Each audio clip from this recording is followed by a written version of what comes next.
I'm a fish boy who skates for Team X Blades with a leprechaun who plays basketball. Come to my smart house, meet my alien sister. Don't come hungry because I'll bet my mom can't cook.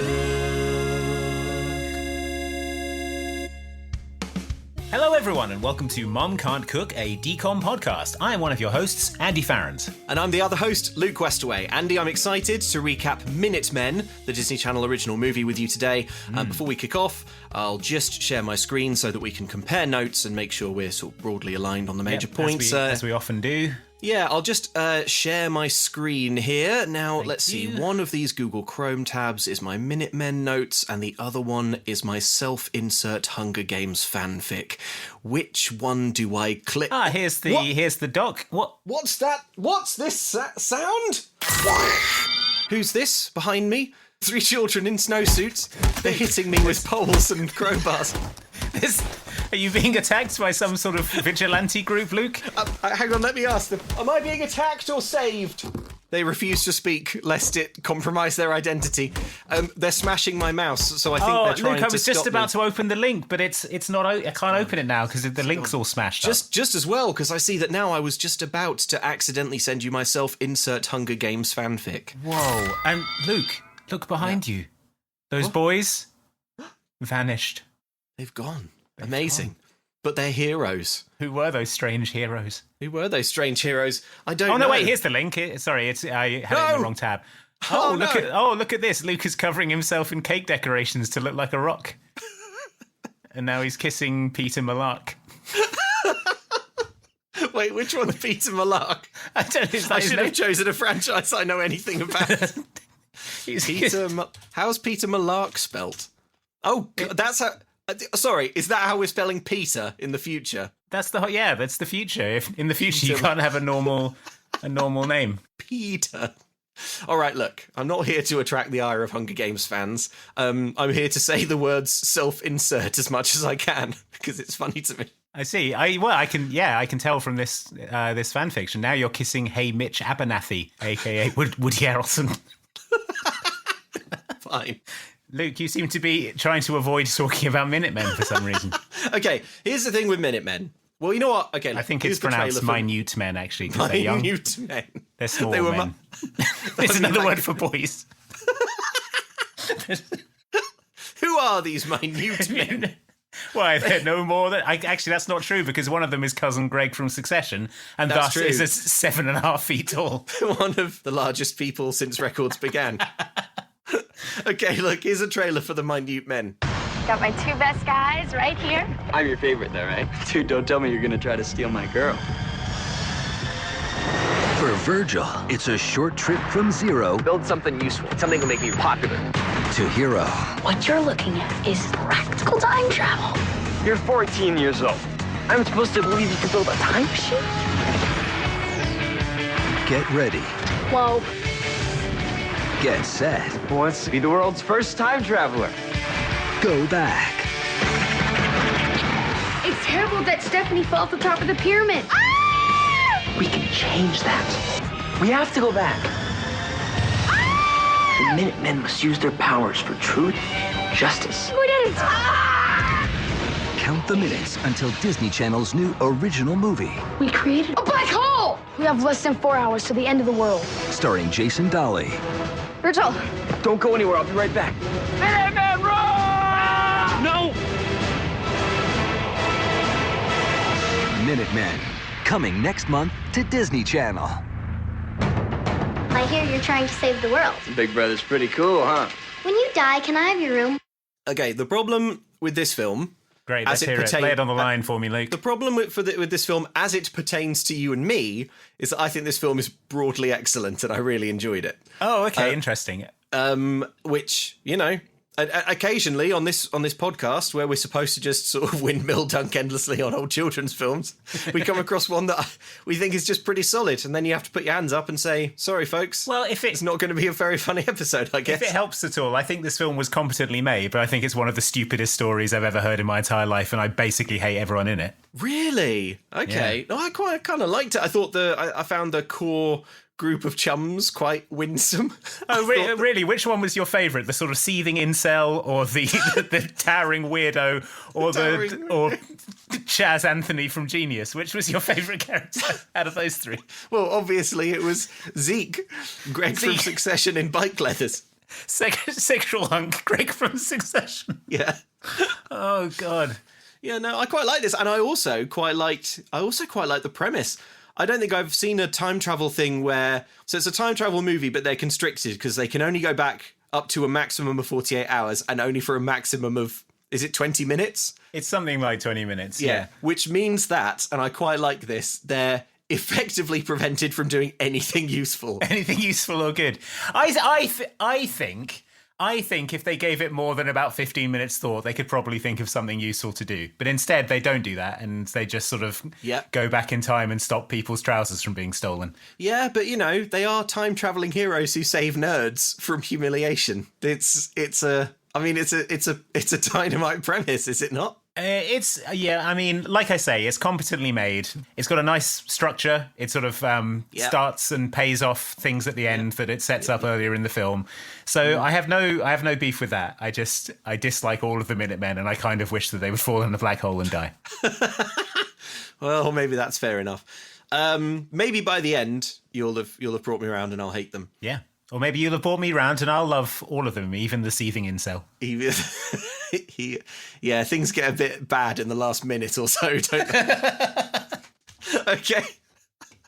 Right, we open on Somerton High School. Yeah. It's in the vast salt plains of California. Busloads of Mormons drive past. California, we all say to ourselves. This was filmed in Murray High School, just like High School Musical.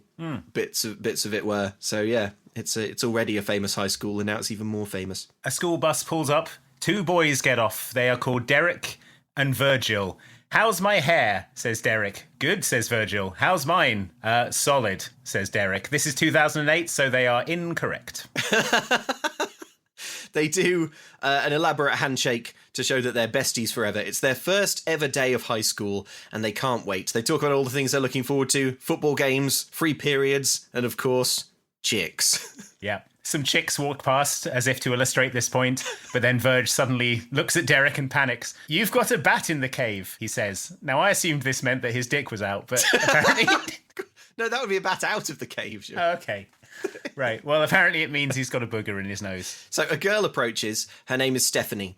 "Oh," she says, "their first high school fight. They grow up so fast." She says that she doesn't want anything to change between the three of them. They're fast friends, the lot of them. She says, "I've got my two best guys right here, right now." And they sort of bicker playfully. But we do learn that all is not quite calm and chill in the friend group, because Derek is kind of freaking out because he wants to do football tryouts today, and he's extremely concerned about being embarrassed when he does the tryouts, that he won't be any good. It's worth pointing out that Virgil and Derek have already been named.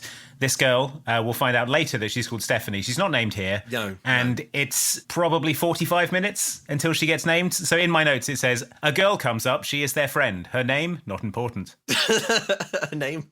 Well, that's what IMDb is for, says the Disney Channel to itself. It's 2008. IMDb exists, it says. So we cut to the football field. Practice is happening. Derek is throwing the ball quite badly. Yeah, he sucks. Steph is cheerleading. Virgil is entertaining jocks with his comedy stylings. Yeah, Virgil's like effortlessly making friends. He's kind of joking around. Already popular. People are just loving his goofs and spoofs. Yeah. We can't hear any of them. We just sort of... We just see everyone's busting up at this, whatever he's doing. Probably for the best. But all of a sudden, all three of our heroes, Virgil, Steph and Derek, are distracted by the growling of an engine. And suddenly, a tiny boy comes tearing across the field in a little out-of-control ladybird car. In a little rocket car. Yeah. "I can't control it," he screams. He plows through all the cheerleaders and football players. The car has a face on the front of it for some reason. Yeah, it's a little ladybird car. I don't understand why, though. It's never explained. He is Virgil's neighbour. His name, Charlie Tuttle. He was skipped grades because he's a genius, but now he's crashing a science car into football. Yeah, so Derek and Virgil are like, yeah, he's like 9 years old, but he skipped a bunch of grades because he's so clever. And Derek says this in a really disinterested way, like, oh, he's some 9-year-old, but he's allowed to be in high school because he's an incredible genius, and here he comes on a rocket-powered ladybird car, but it doesn't seem noteworthy to me. Yeah, Derek says, stupid dork's going down, and then throws a football at him. It hits Charlie in the head. Yeah. Charlie falls out of the car, and the car stops. Yeah. So, like, he could have done this at any point. Just got out of the car. Maybe there's a sort of dead man switch on it or something, like you have to just destroy Charlie's brain if you want to. But the coach is impressed by this accuracy. Yeah. So Charlie is roughly grabbed and shoved by the football players. This is wild. Virgil runs in and tries to break up this roughhousing, but then is roughly shoved himself. Yeah. So, I mean, the visual of this is quite striking because all the kids are sort of like, oh no, going haywire, a car. And then Derek throws the ball long, knocks little Charlie Tuttle off. Again, bear in mind he's 9. So sort of 9-year-old ragdolls off this moving car, narrowly avoids going under the wheels. And then all the football players run in and kill him. Boys run in and beat his ass. They just run in and start kicking his ass, like hitting and kicking him, and like it's really vicious with their fists and feet. And Virgil's like, we shouldn't kill this 9-year-old, and they're like, oh, you want some Virgil too, as do well. you? Start beating Virgil's ass. If you were just sort of walking down the street and suddenly a 9-year-old boy in a jet-powered rocket car came tearing past you and then fell out of the car, would you fall upon him, tearing and biting? Oh, I'd kick his ass. I mean, I would only hope that I could throw something at him to knock him off of his car. Yeah. I would say stupid dork's going down, and then I would like dome him from across the football field. Then I would run up and kill him with my fists and feet. Yeah, and hit him with the stone cold stunner. Yeah, completely reasonable reactions. Yeah, so they're borne aloft by football men and carried away. They're sort of protesting, screaming, put me down. One of them calls for their mom. And we cut to them hung up by their underwear on the horns of the school's ram statue. They're wearing cheerleader dresses, so they were stripped nude and then reclothed in dresses. And They've hung also from had the their hair horns. done and makeup. So, oh yeah, they're wearing lipstick. lipstick. To be clear, the football men like put some time into this. It wasn't like they marched them straight to the statue. They would have had to march them to like somewhere, the clothes. Well, they've had to march them to the uniform store place first of all. Yeah. To get and like found the right size now, uniform. You both sit down there. Yeah. Actually stand up. Actually, hold Bill. this up against you. What do you think you are? Actually, Bill, you keep working them over while we pick out some uniforms. Yeah. And then just Bill, sort of hold them up. Could you hold the torso still for a minute? I think this is a 12 or 14, perhaps. I don't know. What do you think? Yeah, so they put them, they got the uniforms on them, put some lipstick on them, and then they had to get them up on I feel like to get them up on the horns of this ram statue, it's quite high up. They would have needed like a cherry picker, I feel like. Yeah. Which they probably don't have to hand at the school, so they would have had to rent that. Yeah, well, maybe they have it on retainer in case a nerd needs hoisting. So I was curious to know if this ram statue was really part of the school, because I wanted to know if they had like befouled an actual high school mascot statue by hoisting some dorks on it. Yeah. But it isn't. It's just there for the film. But I did find some interesting information about how much money the school got. Oh, interesting. For letting Minutemen film there. Yeah. So Salt Lake City School District got $18,000 for Salty Pictures Inc. to film. Now, when you give the green light for Salty Pictures Inc. to film on your property, what kind of footage do you think they're walking away with? Well, if I looked over and saw 2 boys in cheerleading outfits being hoisted from a ram horn, I wouldn't be surprised. Let's just put it that way. The production company also donated $5,000 to the school, which went to compensate the displaced football and soccer programs and to buy school spirit shirts for the entire student body, the principal said. That feels like a rubbish yeah. compensation. Like, imagine you go to that school and they're like, sorry, you can't play football for the next 3 months, but here's a T-shirt. Here's Disney, a Mickey Mouse T-shirt or whatever. Yeah. Oh, and a $10,000 donation also went to the school with the promise of a coming donation to the football program and to compensate teachers displaced. So basically, the school got a load of money, but like it seems to mostly have gone to sporting programs. Well, yeah, it's an American high school, isn't it? Sure, yeah. Okay, so surprisingly, and this caught me off guard, we now cut to 3 years later. It is another typical high school morning. We see little Charlie Tuttle hop out of Virgil's bashed up old car in the parking lot. Yep. He's talking some science dork BS like a little genius about an emotion modulator that lets him know what his cat, Albert Feleinstein, is trying to say. Virgil sees the unnamed girl, Steph, and waves at her. She sort of bites her lip and starts pouring at herself. Charlie throughout this scene is talking like a DCOM nerd, so you know that he's a DCOM nerd. He's like, oh, I believe you may be employing the rhetorical technique of sarcasm, blah, blah, blah, blah. Yeah. Derek, across the lot, hops out of a great big jock SUV with the whole football team. So immediately the film tells us that because of this ram hoisting prank, Virgil and Charlie Tuttle's social stock, even 3 years later, couldn't be lower. It's in the toilet. Yeah, it was an inflection point in their lives. Derek went on to become the big man on campus. Yeah. They went on to become pariahs. Exactly. But Charlie continues to be a genius. We discover that his house is powered by cocktail sauce.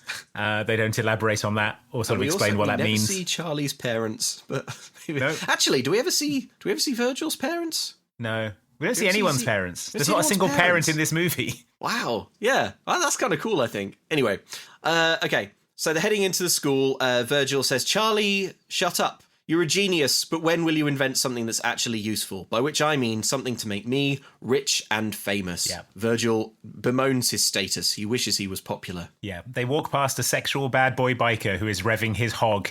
You can't rev your hog here, begins Charlie, but he is shushed by Virgil, who compliments the hog. The sexual bad boy takes off his helmet to reveal cousin Greg from Succession, which does ruin his sexual hunkdom a bit. But the guitars go wow wow in the background, so you know that he's a cool bad boy.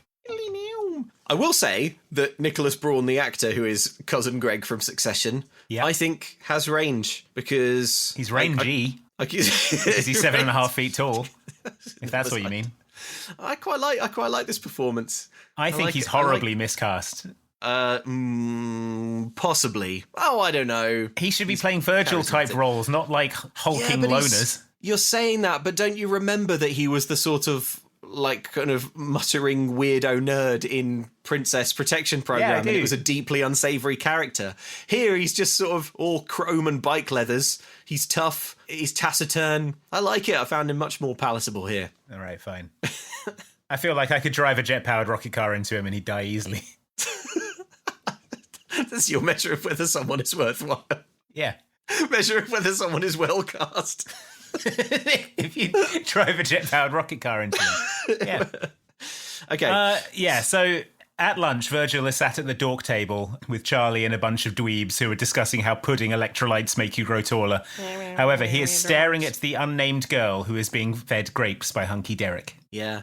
They talk about how Virgil is perennially uncool because of this ram hoisting escapade. Yeah, senior year and I'm still eating at the dork table, says Virgil, who has the haircut of 6-year-old Danny Torrance from The Shining. He does. The other dorks mention that this ram hoisting made several local news channels, which is wild to me. Like, does the news cover bullying? Yeah, well, apparently it made the cover of the school yearbook 3 years in a row. I love the idea of, like, local media. We will cover extremely ambitious bullying. Yeah, if the bullying is hard enough. Yeah. If you bully someone hard enough, we'll put... It was on the Spanish language channel, we're told. So yeah. Can you imagine that, though? Like a reporter being like, whoa, some children have been really, really badly hurt and humiliated. Yeah, this people want to know about this. I'm more interested in the fact that it's been on the yearbook cover. The yearbook 3 years in a row. I feel like someone should step in and stop that happening. Well, we only see like one seniority figure in this school. Unbelievable. And it's this wild sort of vice principal who appears to be trying to encourage a sort of Lord of the Flies kill fest among the student body. Now that you mention it, that does make sense that this vice principal would allow this to happen. Yeah, he's just always trying to create the war that, I don't know, that he thinks means he won't have to be a teacher anymore because all the children will have killed each other. Yeah. So a girl comes up, she's called Jeanette. She is a nerd as well. Her nerd thing is birds. She's a bird nerd. She fusses around Charlie Tuttle and calls him Hummingbird. She obviously thinks that little Charlie Tuttle is kind of cute and has a crush on him. And when she leaves, little Charlie Tuttle musses up the spot of hair that she touched because he's like, a girl. Forget it. I'm married to science, he says. Yeah, exactly. When one of them is like, she's been sweating you for 2 years. Why don't you just go out with her? He's like, no, man. No way. It's probably worth at this point saying that, like, this movie has a very... I think, when was this? 2008? 2000? Yeah, 2008. Right.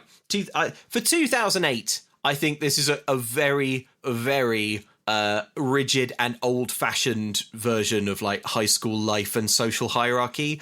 You know, it's that kind of like nerds versus the populars. Versus jocks, yeah. Exactly. Obviously, there's always been an element of that in school, and there still is, but it's cranked up to the max here, and it's not really apparent why until about halfway through, when the plot becomes, what if we saved all the nerds? Yeah. But before that point, you're just like, wow, this film hates nerds. Yeah, so unnamed girl is getting a soda. So Virgil excuses himself for seeing an opportunity to get her alone. He sort of walks up to her while she's trying to buy soda, and he's like, "So, soda. I hear this stuff cleans pennies if you leave them in there." If you know what I mean. And she's like, "What? What do you mean?" I don't. So their chat is a little bit awkward, but what the film is trying to communicate is that they have this instant and undeniable chemistry that sort of flowers from their long friendship, their long-standing childhood friendship, which is now kind of put on hold because she's popular and he's a dork. Yeah, so they can't be together. They can't be together. They can't even be seen talking, really. But whenever he manages to steal a few seconds, you know, he will bring up something that happened when they were like 2. Yeah. To sort of underline the fact that he's known her for ages, and so she owes him her time. Yeah, so, and she will blush and wave shyly as if to say, "I love you." Yeah, she says that she's just did an can't admit architecture it class. even to myself. She did an architecture class. Yeah, like Montagues and Capulets. It's like dorks and jocks. She's like, I did an architecture class, and he's like, that's cool. I remember you made a gingerbread house that had 10 rooms and walk-in closets when we were kids, and it took us 6 months to eat. I remember everything. I remember every single thing you've ever done. And she's like, oh, that's sweet. Yeah, anyway, must be going. Going, eh? You used to go when we were 2 as well. I remember when you were 2 and you went. Oh, I've never forgotten that day. He's trying to sort of get going one of those sort of like anime childhood sweetheart things, like, oh, but then we changed schools and we didn't see each other, but we made a promise that day when we were 2 years old. When we were 2 and you went. Yeah. Yeah. Anyway. So the bell rings. She goes, oh, I've got calculus. Hate it. Need it. Can't be an architect without it. And then he goes, yeah, I've got public speaking. Hate it. Need it. Can't be a game show host without it. I can't be a game show host if you hate it, I'd say. I suppose you could be a game show host for whom every second is torture. Yeah, you could be a very unhappy game show host. Like, I understand, like gritting your teeth and bearing the calculus involved in being an architect. Yeah, to get to do the fun bit. Yeah, but not like the whole job is public speaking, being a game show host. Or maybe you're a game show host who just passionate about game design, just sort of in love with the flow chart of Jeopardy or The Price is Right or whatever. But unfortunately, you do have to sort of stand in front of people and explain it and host it. Maybe he's planning on being a game show host who sort of like is behind a curtain or in a sort of box off to the side of the stage with a microphone. Operating a large mechanical head. He's just sort of crouched and covered in camouflage netting somewhere on the stage. Maybe that's the game show. Find the host and you win. Yeah. He's somewhere in the studio. You'll never catch him. He's like painted to look like the set. Painted with cake. Okay, so we cut to science class, or at least it seems like science class because the teacher is lecturing about Tesla, but on the whiteboard at the front, there's a timeline of rulers of India. So and also, he said he was going to public speaking class. Yes. So what's going on? They're saving time by teaching 3 classes at once. There's 3 teachers up at the front all saying things at the same time. Yeah, all speaking at the same time. If you kind of unfocus your ears, it all goes in. You have to sort of go limp and let the learning wash over you. So Virgil is on the next table over from Zeke, a.k.a. Greg from Succession. And we can tell that he's a bad boy because he's carving his name into his exercise book with a screwdriver. Yeah. Then little Charlie Tuttle skids into class. Ah, says the teacher, I assume you're here for your booster seat, he says humiliatingly. Yeah. No, says little Charlie Tuttle, I need Virgil right now. It's an AV club emergency. This is, of course, more social punishment for poor Virgil. Yeah, pouring on the social disdain. Everyone laughs. Yeah. He goes out with Charlie, and Charlie, in the corridors, brings up the rocket car. He says that the invention was not a success, but one element of its design was viable. the quantum accelerator. Brackets, why did it have a quantum accelerator? You remember when I was on that physics, new reality, many worlds theory kick? Oh, yeah. That was fun. Well, I started building my own theory based on all that work, incorporating my proven hypothesis of quantum acceleration. Then, I put one of the school's computers on permanent reserve. The DSL's been doing all the work. And moments ago, I uploaded the last piece of the puzzle. Commander Tuttle, on the bridge. So yeah, that was the sound of them walking into the AV club. All the nerds stand and salute. Yep. Charlie leads Virgil over to a computer, which shows several Command and Conquer interface elements. Yeah. Sorry, are we just gonna breeze past? I put one of the school's computers on permanent reserve. The DSL's been doing all the work. Wait, hang on. Okay, I put one of the school's computers on permanent reserve. The DSL's been doing all the work. Yeah, he started building his proven hypothesis of quantum acceleration. Yeah. He got one of the school's computers. Yeah. And the internet, DSL. He solved quantum acceleration. Well, it's probably like, you know how it's hard to mine a Bitcoin now because so many have already been mined. Sure. But like in the early days, you could probably just get like your Palm Pilot and say, mine me a Bitcoin. And it would be like, sure thing, boss. The Palm Pilot would be doing the equivalent of picking up lumps of Bitcoin off of the ground, like in old prospecting times, Bitcoin's the size of your fist. Sure. So probably when, like now, it's hard to solve quantum acceleration because everyone's trying it. And so the puzzle gets harder and harder and harder. But back in the day... back then, you could do it with a school computer. You could have a Pentium... Yeah. Just a regular Pentium computer and it would just solve quantum acceleration. Exactly. All right, fine. Just set the DSL on. Charlie Tuttle, he's set up a sort of like personal fiefdom in the school computer labs where everyone's saluting him and he has some sort of military rank. This is secret, says Charlie, but check it out. And he shows Virgil a computer animation of a black and white tunnel. What you're looking at is a successful simulation of practical time travel, he says. Virgil can't believe this. He covers Charlie Tuttle's ears to stop any more of his brain leaking out. He's not convinced. We cut to the running track where they continue this conversation. Virgil's like, Charlie Tuttle, you're 14. Now, here I've got a note that says, no, he isn't. Because don't they say he's a 9-year-old who's a genius. And then 3 years pass. Yeah, and then 3 years pass. So he's, in fact, 12 or 13. I think you have to be 14 to time travel. So right, okay. They've aged him up. Or maybe like he spent so much time with quantum particles that he's aged at an advanced rate. And now he is physically 14 years old. Oh, yeah. Sorry, we should have mentioned because you can't see it, but Charlie Tuttle is a sort of elderly man now. He's like Benjamin Button. He's all withered. He's a withered he's an old baby. He's like Uatu the Watcher. He's got a big head and a sort of cape. When I say they're on the running track, I mean that Virgil's carrying him round in he's hovering around in a floating Charles Xavier chair. Yeah. So he's baby. a little old baby. He's like, I've built a time machine. You can go 48 hours into the past. That's weak, says Virgil and jogs off. 48 hours. That's bullshit. I'm out of here. I want to go to the Gettysburg Address and throw fish at Lincoln. Yeah. Okay, so now we cut to home ec class, where the conversation continues. These two boys are always together. Yes, because they're best friends. Yeah. And I guess, I don't know, they'd hired the whole school. You may as well use it. Right? Yeah. So Charlie is explaining his theory, and it is some grade A DCOM science horse. Oh, it's great. So it's all about light. It's all about light, man. You can time travel on any beam of light from any source. For years. Even light from a slide projector. Wow. But not a regular slide projector, oh no. A complex amalgamation of electronic components and internal combustion elements. That's right, it needs an engine. And Virgil says, of course, which you know nothing about. Bear in mind that the first thing we saw Charlie Tuttle do was drive a rocket car that he had built. An engine-powered rocket car. So we are to believe that Charlie Tuttle can solve time travel, can build basically anything. It powers his home on cocktail sauce or whatever, but cannot wrap his mind around the internal combustion engine. Wrap his round mind around the internal combustion around a square combustion engine. So he says, we'll have to find a hardware guy.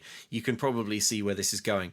All of a sudden, Jeanette pops up. She says to little Charlie Tuttle, hey, chickadee, what's shaking? Little Charlie Tuttle freezes in panic. Yeah. And Virgil tells her that little Charlie Tuttle visibly wets himself. Yeah, he's shy around girls. Jeanette says that's cool. She likes shy boys. And then they've not done very well at home ec. We can't see what's in their bowl. And they swap bowls. Jeanette swaps her bowl with their bowl so that they can do better. But in doing this, Jeanette sees what's in Charlie's bowl, and we can't see what it is, but it really upsets her. Yeah. There's like some liquid time in there. She probably looks in there and sees herself on her deathbed. Like, yeah, there's a little 60 old years baby in the future. There's a little old baby, and she's like, well, I don't like that. A little old baby married to Charlie Tuttle, who's also a little old baby. I don't like any of this. So yeah, in the hallway, Charlie is like, are you going to help me out with this or not? Are you going to make history or be a passive observer? I'll make you a deal, says Virgil. I'll help you out, even help you find a hardware guy. But the first time we test it out, we're going to use it for what I want to do. That's right. Assassinate Fishbowl Lincoln. And Charlie Tuttle, he's like, okay, fine. But the hardware guy, he needs to not only know his stuff, but be morally flexible. Someone who, quote, lives on the fringes of society. And then Virgil points at Zeke, the morally flexible bad boy who lives on the fringes of society, and right now is welding an engine in shop class. And he says, what about Zeke? And Charlie goes, him? Outraged. What do you mean, him? What, the guy working on an engine who lives on the fringes of society? What makes you think he would be fine for this? Also, like, why does the engine guy need to be like evil? Yeah, I didn't know this. I thought this was teeing up for like an upcoming heist. Do you know what I mean? It would be like, yeah, he's like, he needs to be morally flexible and live on the fringes of society. But all he has to do is just build an engine. Well, yeah, but that's an evil thing to do. It's evil to build an engine because it pollutes. It's wicked to build cars. Yeah, no, they make it sound like it's going to be some Breaking Bad stuff. Like they're going to be, whacking rival time travel scientists and like stealing gallons of. I thought they would have to like steal some motorbike parts or But it turns out that Zeke lives in a junkyard, so he just has access to all this stuff anyway. Yeah, Virgil explains that Zeke and his dad build the robot dinosaurs that eat monster trucks. Which we obviously never see, but it's quite an amazing throwaway bit of lore.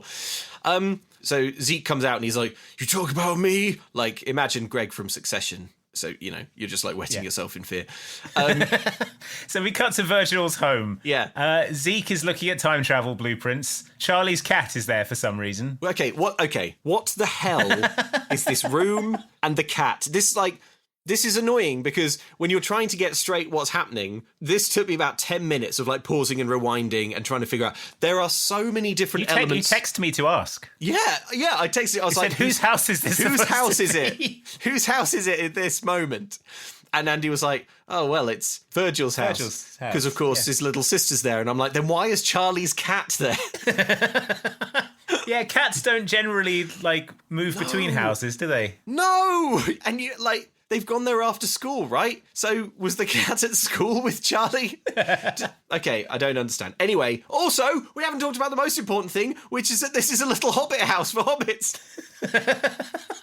It's so weird. And not just because Zeke is extremely tall, they're in a little forced perspective dollhouse. It's really, they have some shots of them all sat around on the sofas together, and it looks exactly like that effect that they use in The Hobbit to make Gandalf look massive compared to everyone else. And I don't know if it's just because Cousin Greg from Succession is a freakishly tall person. I don't think it is, because Virgil and Charlie are much more ordinary sized. Yeah. And they look... But it's like you can do it on the Warner Brothers studio tour. You like, one of you sits in the foreground and the other sits in the back, and you're like, oh, look, it's a funny picture.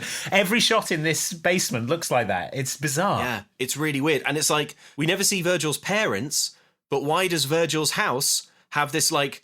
It's a level below. So there's a staircase in the background. So it's like they've converted their basement into a little forced perspective Hobbit photo shoot opportunity. But also there's like a front door. Oh, yeah. Well. So it's like obviously a basement. There are no windows. Yeah. But there's also a front door. leading somewhere. Virgil's mum and dad are raking it in with a Little Hobbit Instagram opportunity. It's just this impossible space that they keep meeting in. And then to make things weirder, they introduce the character of Virgil's sister, who's like a very small girl who comes down in a feather boa going, "Where are the boys, humming-a, humming-a?" Yeah, she's like, what's this character? She's like 7 years old, and she comes down being like, "Mum mentioned you had a new friend over. A boy." And she's like wrapped in feather boas and like... Yeah. And then she sees Zeke and goes, "Ew, he's gross." And she storms off saying, "It's like I walked into an ugly contest." And this more or less ends her contribution to the film. Yeah. Well, she turns out like 2 more times to be generally unpleasant, but it's bizarre. So Zeke has studied the blueprints. He says it looks like it could work. They're shocked that he can read, but he admits that he can. He says that he will help. He's always up for a challenge and free bean dip. Yep. And then little Charlie Tuttle spots that Zeke has a little bit of bean dip on his face and leans over to wipe it with his fingers for some reason. Zeke's eyes go wide like a startled rabbit, and he snatches Charlie's hand out of the air as if to smash it in his hands and says, "Do that again and I weld you to the crosstown bus." Yeah. Yeah, I liked this interaction. I thought this was good. Cut to Zeke's dad's Truckosaur factory or whatever. Yeah. It's like where they're making Truckosaurus and also a time machine. Yeah, a junkyard. They're talking about what they're going to do with time travel. Virgil suggests winning the lottery. Charlie refuses to agree to it because it would be wrong. It would be wrong. Zeke presents another obstacle, though. Fine. Hey, you're not going to be able to just plug this thing into a wall outlet. This is going to take some major amperage. Not to mention privacy and a lot of space. I know the place. It's perfect. It's completely perfect. Okay, so now the gang is in school and they approach new character, Vice Principal Tolkien. Vice Principal J.R.R. Tolkien. Yes, hello, boys. Come in. I've just been transcribing some Elvish. Yeah, but it's like, it's the least J.R.R. Tolkien-ish character ever because he has a burning hatred of nerds. He looks like the Dean from Community, and he hates Did you have all to the look children. up to check if it was the Dean from Community? No, I knew it wasn't the Dean from Community, but he looks exactly like him and hates all children. A very odd character. So they say that the kids say they want to start a new club, and the VP Tolkien says no, but then the conversation is derailed when they see How about a fellowship? And he says, "Aye, that I could do." About side by side with a nerd. And he says, then the conversation is derailed because they see that Chester, a dork, is trapped inside the vending machine. Yeah, another unbelievably high concept bullying has occurred, and Chester, a nerd, has been placed within a vending machine. So they've got the key to the vending machine. They've opened it up. They've probably had to, like, saw off the arms of the vending machine because, like, you can't fit a human being in there. You'd have to take out all the actual stuff. If I was in a vending machine factory and I was looking over the new designs and they showed me one and I was like, "This looks like a boy could fit in it," and they said, "Yes, it could," I'd say, well, we'll make it so that that's not the case because that's wasted space. We don't need a boy's worth of air in the vending machine. Yeah, it's not going to vend properly. It'll fall like 3 feet shy of the hatch. Yeah, we'll only be able to fit one of these on each ship when we send them out. This is wildly inefficient. So the Vice Principal Christopher Tolkien is trying to get Chester out of the vending machine by putting money in and vending him. No, I don't think he's trying to get him out. I think he's just trying to get a snack. Oh, really? I thought he was trying to vend the boy out of the machine. I think VP Christopher Tolkien is very clear here. He does not want to help Chester. He's like, because Zeke sees that Chester is trapped and says, "Aren't you going to do something?" And Christopher Tolkien says, "Like what? Change the way high school works?" He says, "No. There are those who stuff people into vending machines and those who get stuffed into vending machines." Yeah, he says, "That's how the world works. It's in the Vice Principal's handbook." Okay, so he's just going to leave Chester to die in this vending machine. I think that because then he says, like, "Chester, could you move a bit? Because I'm trying to get these crisps or whatever." Yeah. Yeah. I'm also trying to publish the Silmarillion. So they say, "Yeah, we want room 77. That's impossible," says the Vice Principal. "Perhaps we can convince you to reconsider," says Virgil, offering 4 quarters. "Done," says the Vice Principal. "Scooch over to your left, Chester. I'm going for the pretzel nuts." So there you go. Yeah. Okay. A very odd character, the Vice Principal. We cut to underground, tunnels beneath the football field.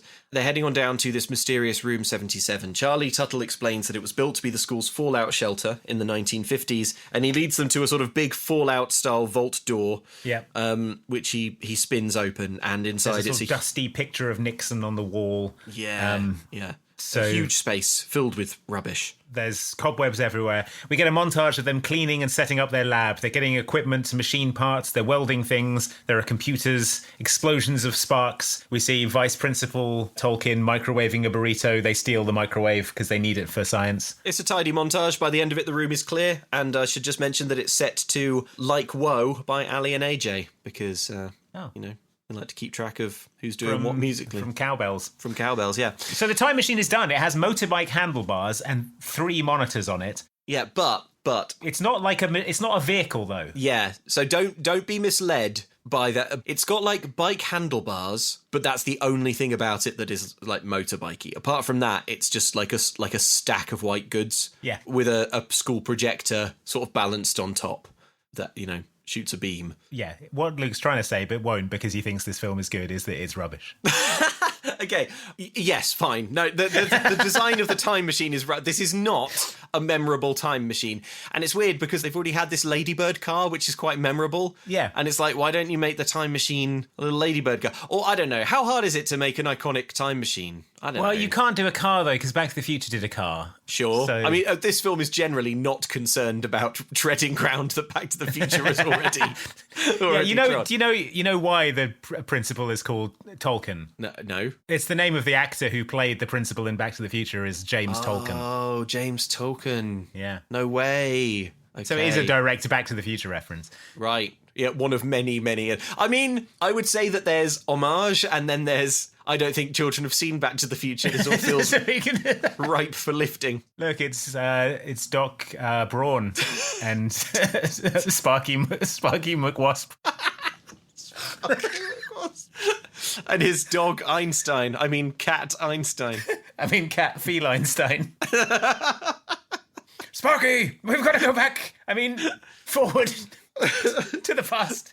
But illegally, we got to go back a legally distinct 48 hours. Yeah. Oh, jeez, Doc. I don't know if we can go back 48 hours. It doesn't seem like it's far enough, Doc. It sounds boring. Feels like it will be boring and not that different, Doc. No, Sparky. It'll be good. It doesn't require any new sets or costumes, Sparky. That's the genius of it. It's the genius of it, Sparky. This is the only time machine thing I've ever seen that doesn't require any new sets or costumes. Like, you may as well have put this time machine conceit in Pride and Prejudice or something. You could have, like, Darcy walk in and be like, and say, I just used a time machine to get here. I actually was supposed to be 5 minutes in the future. And it wouldn't really affect anything at all. Yeah, I was just at yesterday's ball at the assembly rooms. Yeah. But it was boring, so I came here to tomorrow. Oh no, Wickham's run off with my girlfriend's sister. I'll rewind time and kill him. I'll rewind time and stop him from... I'll rewind time and give him £10,000. Yes. To not do that. Oh, man, yeah. That'd be good. Sorry, I'm just imagining more. All right, Seth Graham Smith having an idea over here. Sorry. I don't get that reference. Oh, he's the guy who wrote Pride and Prejudice and Zombies. I say wrote. Oh, right. He's the guy who put the word zombies every 6 words in Pride and Prejudice. Well, no one's put Time DeLorean every 6 words. DeLorean in Pride and Prejudice and DeLoreans. Pride and Prejudice and Universal Pictures Doc Brown. Okay. So it's a thorny copyright issue. Pride and Prejudice, fine. So this time machine is done.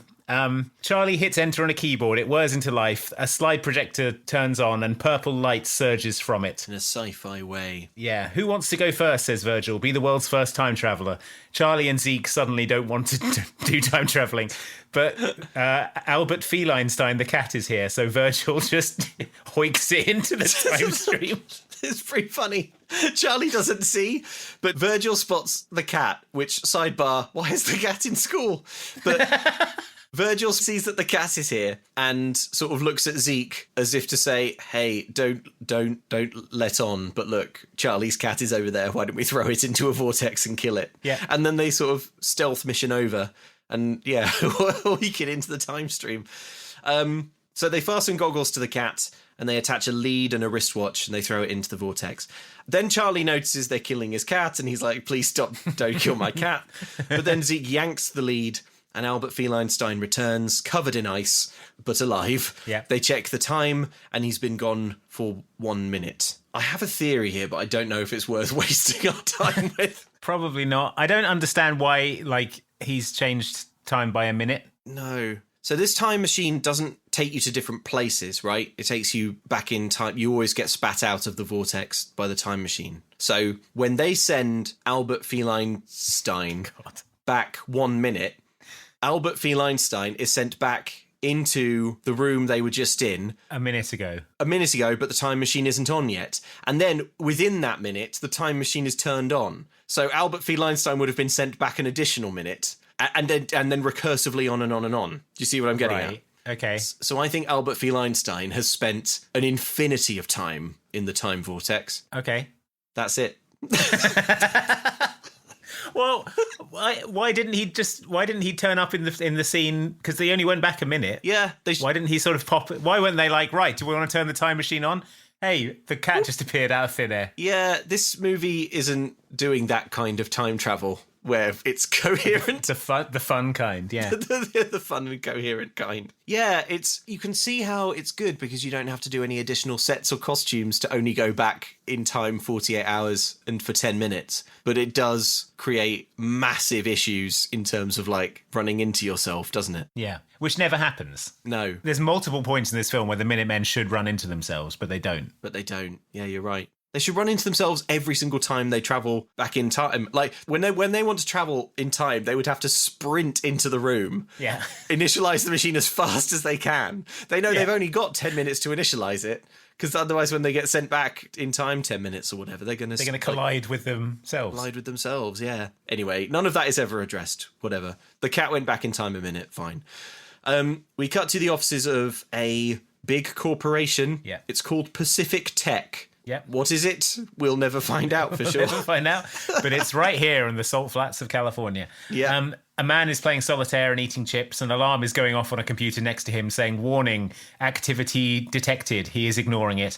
Another scientist comes over and checks. Bizarre, I got a reading from the Somerton sensor that's off the charts with nothing else around it, he says. It's a glitch. We get all the worst equipment and bad snacks, says the other scientist. Let's not listen. And they agree to not pay attention to it. They agree to not pay attention and, fine. Because actually this is going to turn out to really not be anything at all. All you need to know for the purposes of the plot is that, like, outside parties are becoming aware of the disturbances caused by this time travel or whatever. Mm-hmm. We cut to the school library. Derek and Stephanie are having an argument. It seems that Derek has been playing the field in more ways than one. Yeah. He's trying to explain himself. He says, Jocelyn Lee is merely tutoring me in French. That's all. There's nothing romantic to it. Yeah. Steph calls him a lying cheese brain in French. Virgil is watching all of this across the room like a Victorian ghost. Derek says, come on, Steph. Jocelyn is hot, but she's a total bottom feeder. I would never go there. And Stephanie says, I know, in a way that says, I love you, Derek, you irresistible bastard. Football hunk. Yeah. You football hunk. So he says, I'll call you man. later. Yeah. Virgil comes over. He says, hey, can I borrow a pencil sharpener? Also a pencil, haha. And then he goes, does your hair still frizz up when you run through a sprinkler? Okay. Now look. What I will say, I mentioned before that I think in the last act, Virgil's character, certainly with the benefit of hindsight, goes a little bit haywire and a little bit off the rails. And it does feel quite creepy. But I think when you haven't seen that happen yet, these scenes are sort of innocent enough, Like, it's kind of fine. I think there's like some chemistry there. They're just sort of like old friends chatting and it's kind of nice. They seem to genuinely like each other. It's only in the context of much later when Virgil's like, going full kind of like nice guys finished last, I guess. But I think this is such a weird, like, he's obviously trying to establish, like, a line of intimacy with her by talking about like all their shared experiences that they've had. Yeah. But he's like bringing up all this stuff from like preschool. He's like, hey, do you still love Bluey? Do you still watch that all the time? She's like, no, I was like 2. And he was like, yeah, but I knew you then. And I know that about you. I know everything about you. You still like to kick back with a Capri Sun and enjoy Barney the dinosaur? No, I don't, Virgil.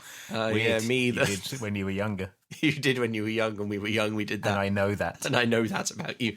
Derek may know things about you now, but I know things about you then. Ergo, one kiss, please. Yeah.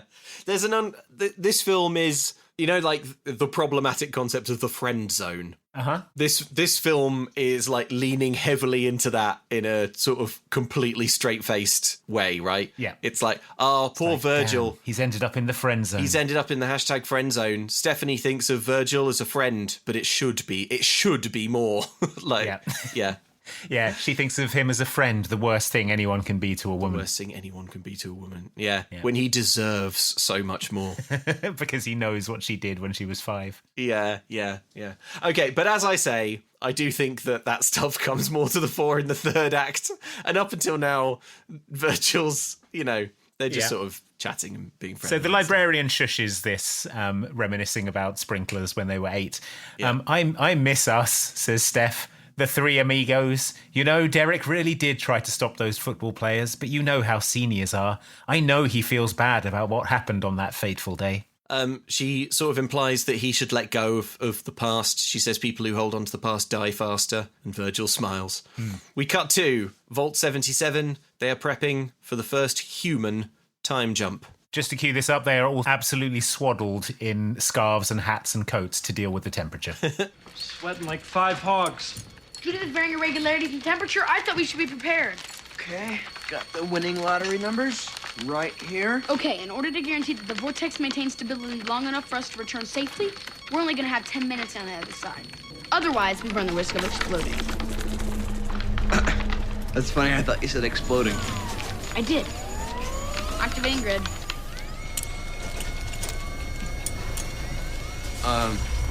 What's the grappling hook? You making fun of the hook? What? No.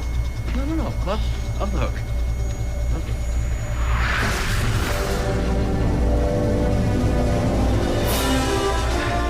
Next stop, Funky Town.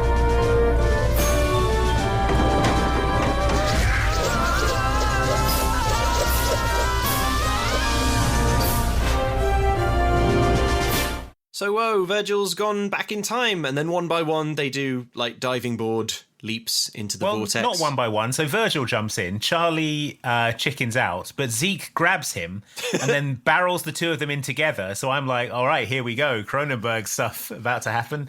They're gonna come out all Brundlefly on the other side. Yeah, but if Zeke were to absorb Charlie Tuttle, it would make barely any difference. He'd be an inch taller. So yeah, we see power failing around the school, clouds roil overhead, the boys emerge from the purple light in the basement and are thrown into boxes. Charlie checks his watch. 1:27 yesterday. We did it. We're time travelers. And he starts dancing. I've written, he's still dancing. He's still dancing. It's still going on. It's going on for ages. Absolutely ages. When it eventually stops, bear in mind their time is so precious. He does about an hour of dancing, and then they move on to their plan to win the lottery. So as we've heard, I think you will have heard in that clip, but in case you didn't, if they stay too long in the past, they will explode. Yeah. That's the stakes. So they sprint across town to a corner shop and go in to buy a lottery ticket. But they're not allowed to buy a lottery ticket. The person on the desk refuses because they don't have ID and you need to be 18. But luckily, there is a adult living statue performing outside. A robot man. A robot man at this high footfall location, a quiet suburban grocery store in the middle of the day. Yeah.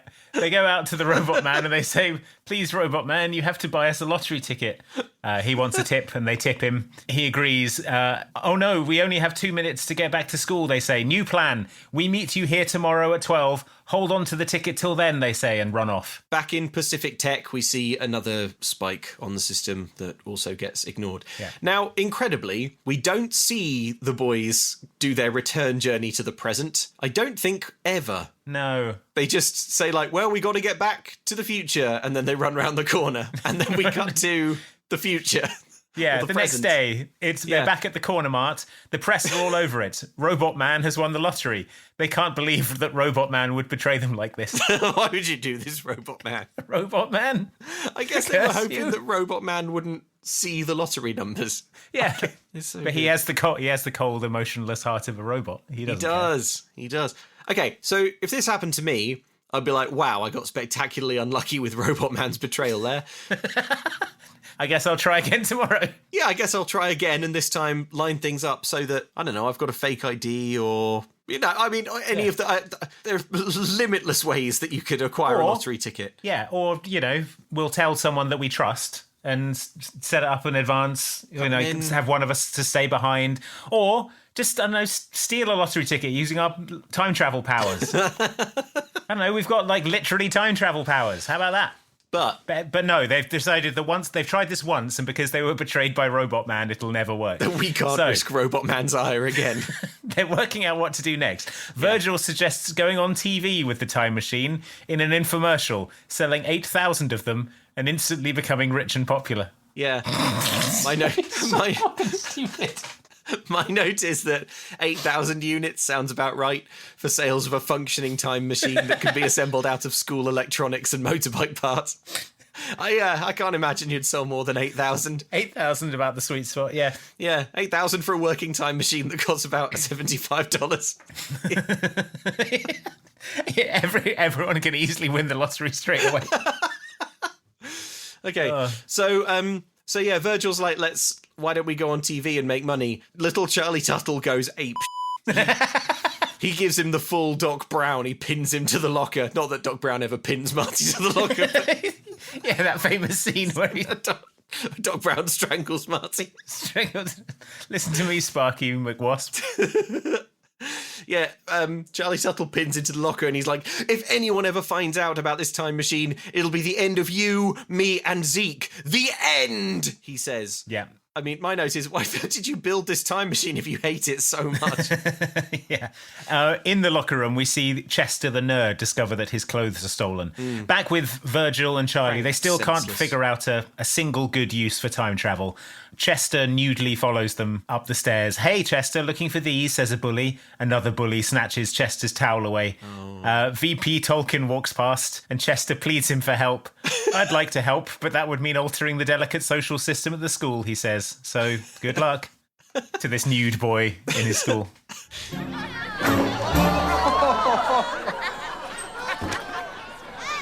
If you're trying out a new look, Chester, let me be the first to say it's not working. Those kids stole my clothes. Can you help me get them back? I'd like to. Really, I would, but that would mean altering the delicate social system here at the school. So, good luck. Virgil, I just had a brilliant idea.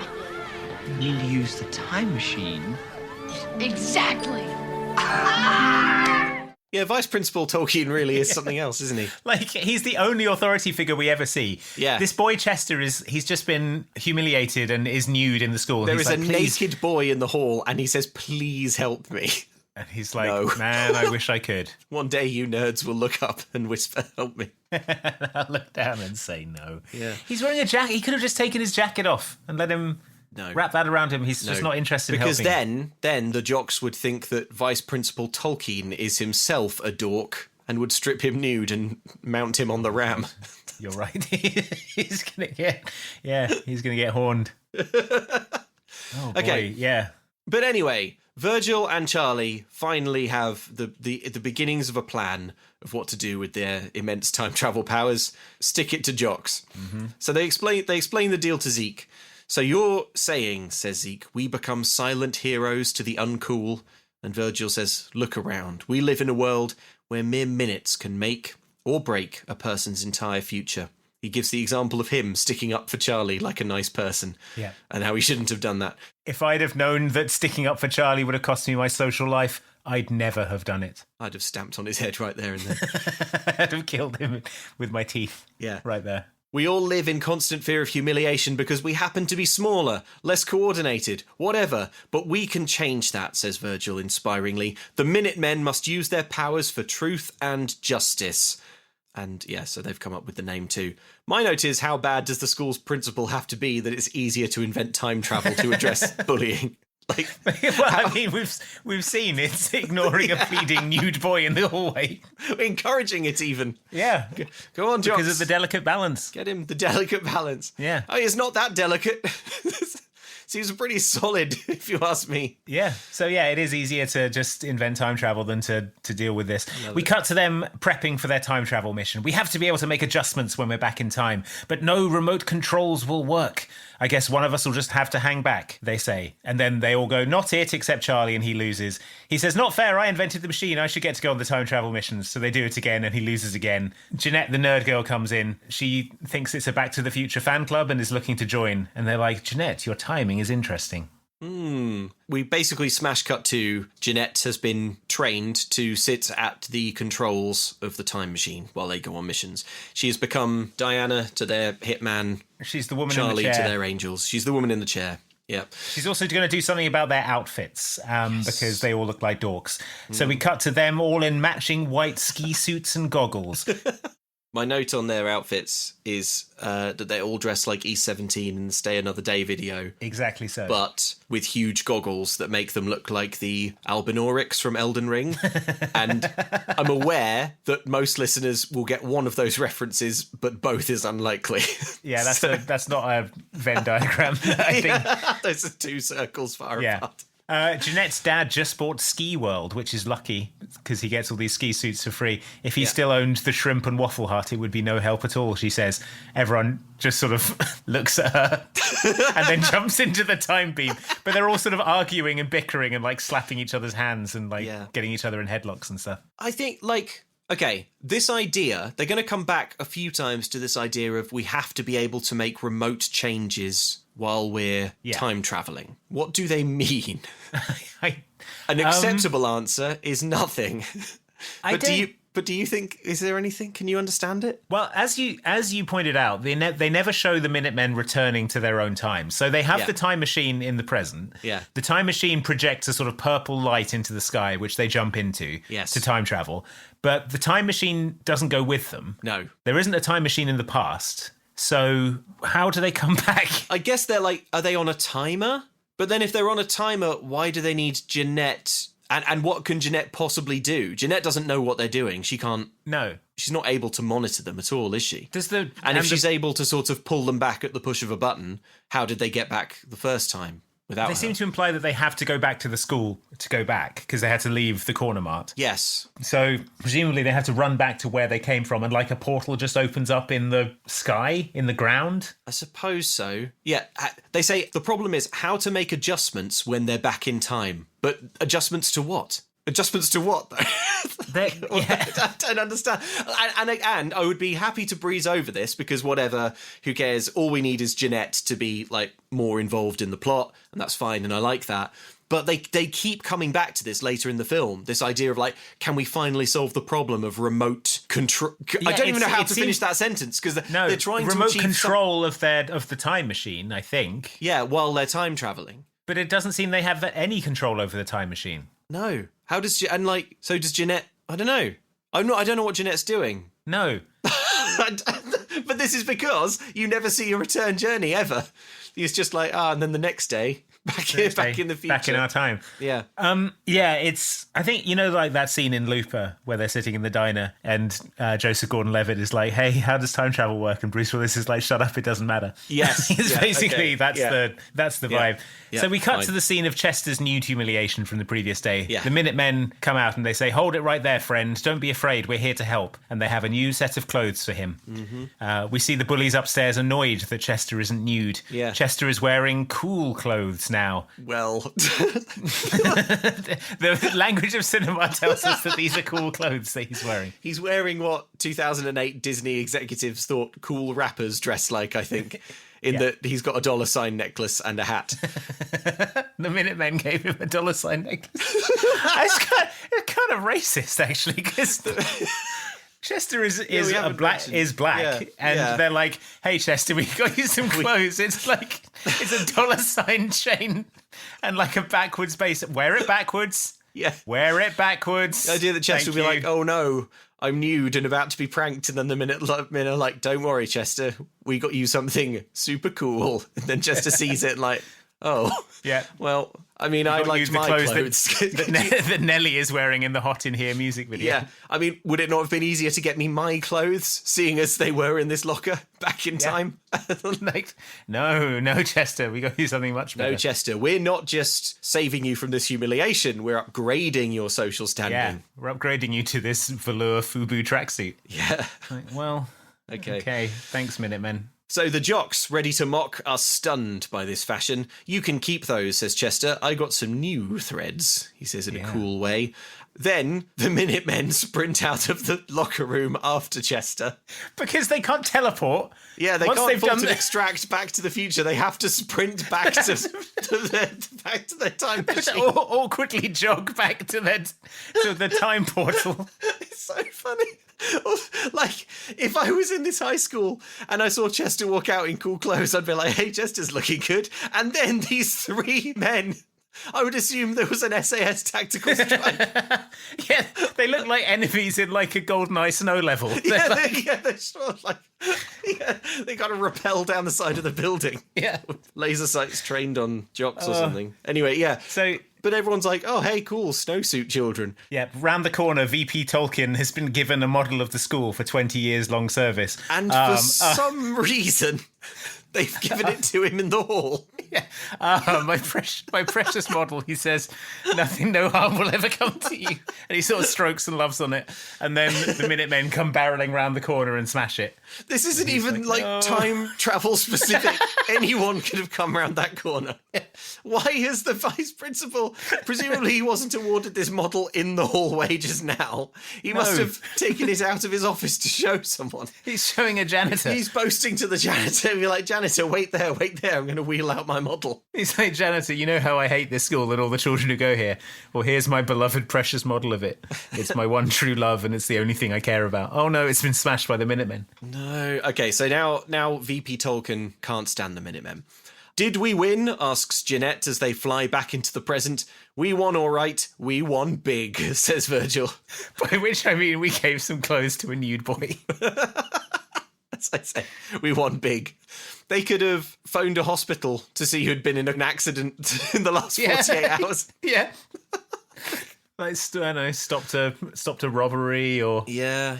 I mean, there's so much they could do just using a phone. They don't have to, like, jog places, you know? Yeah. Go back in time and make phone calls that alter the course, but whatever, fine. I mean, maybe you can't win the lottery. Maybe you've ruled that out. Just start day trading. Yeah. What's little Charlie Tuttle going to say about day trading? Yeah. You never ruled out day trading, Bet Charlie on the ponies. Tuttle. Yeah, but no. So the next day... the VP is on the tannoy. It seems the Minutemen have made a powerful enemy. Mm-hmm. "Whoever the students running around in snowsuits are, they will be severely punished," says the VP. Now, Nicholas Braun is 6'7". So no one at this school is even within a foot of his height. When you see the Minutemen running down the hallway, I don't see how you can realistically conclude it's anyone else. Yeah, these three boys who hang out together, one of whom is 4'6", one of whom is 6'7". One of whom is like 12 years old. He says, "Whoever you Minutemen are, whoever you snowsuit guys are, let me make it clear, you will be punished once identified." "Cool, we're outlaws," says Virgil. "On the run from Johnny Law," says Zeke. "Naughty nerds," says Charlie, perhaps misreading the situation. Oh, naughty nerds. Naughty nerd. We cut to a burger restaurant. It's clearly a hot teen spot where the teens love to gather. Derek and Stephanie are here. She's helping him with his homework. We meet a new nerd. His name is Eugene. Improbably, his name is Eugene von Hoserberg, and he has a name badge that says Eugene von Hoserberg. And which they've had to make a special name tag that's like a foot long. Almost like his manager at the burger restaurant is bullying him. Oh, no, Eugene, you'll be getting an extra big name. Let's write your whole name on it. I don't know if you've ever been to a fast food restaurant where they have name tags, but usually it doesn't include the full name. Eugene von likes and dislikes blood Eugene type. von Hoserberg. Oh, I don't know if this is supposed to be a joke, but it's very funny. Yeah. So, remember Jocelyn Lee, the popular girl who Derek is having, I was going to say having an affair with, but that doesn't seem right because they're teenagers. So, he's having an intellectual affair with. He's having a torrid affair. Yes, they haven't kissed. They've committed the deed in their minds many times. Derek claims they haven't kissed. Wow. He's like, well, she was just tutoring me in French. Yeah. The language of love. So Eugene is getting pressured into a rush order by Jocelyn Lee, who touches his arm, then makes eyes at Derek. These eyes are returned. Then Jocelyn Lee takes her seat deliberately next to a floor wet sign, which she then removes with a smirk. And sure enough, here comes the pitiful Eugene, desperate to please. Here you go, he stammers like a nerd, bringing food over to his popular betters. Yeah, but because the floor is wet and there is no sign to proclaim it so, he immediately slips, takes an enormous back bump, and all the food lands on his face and mouth and chest. Everyone laughs. Yeah. Jocelyn says, "Nice one, dork," even though that was like her burger. So yeah, that she paid for. Way to go, Eugene, says another boy. Sarcastically. Zeke is sort of sat across this like, I don't know, like Batman. Yes. Oh, yeah, that's my note. I've written the camera floats to where a silent guardian, a watchful protector of nerds is sat. Zeke eating some fries. Eating some fries. Yeah. Imagine if the Joker sort of robbed a bank and Bruce Wayne happened to sort of be in the queue for his checking account and was just looking at them as if to say, "Oh, you're going to get Batman senseless tonight." Yeah. Yeah. He's just sort of hunched over some fries in the corner seeing this bullying, and he's like, "This looks like a job for the Minutemen." Yeah, this looks like something I could make not have happened. By tearing a hole in the fabric of space-time. Yeah. So the screen sort of wobbles and shakes, and suddenly we cut back to Jocelyn placing her order once more. We're back in time. Eugene begins his fated walk to the slippery floor.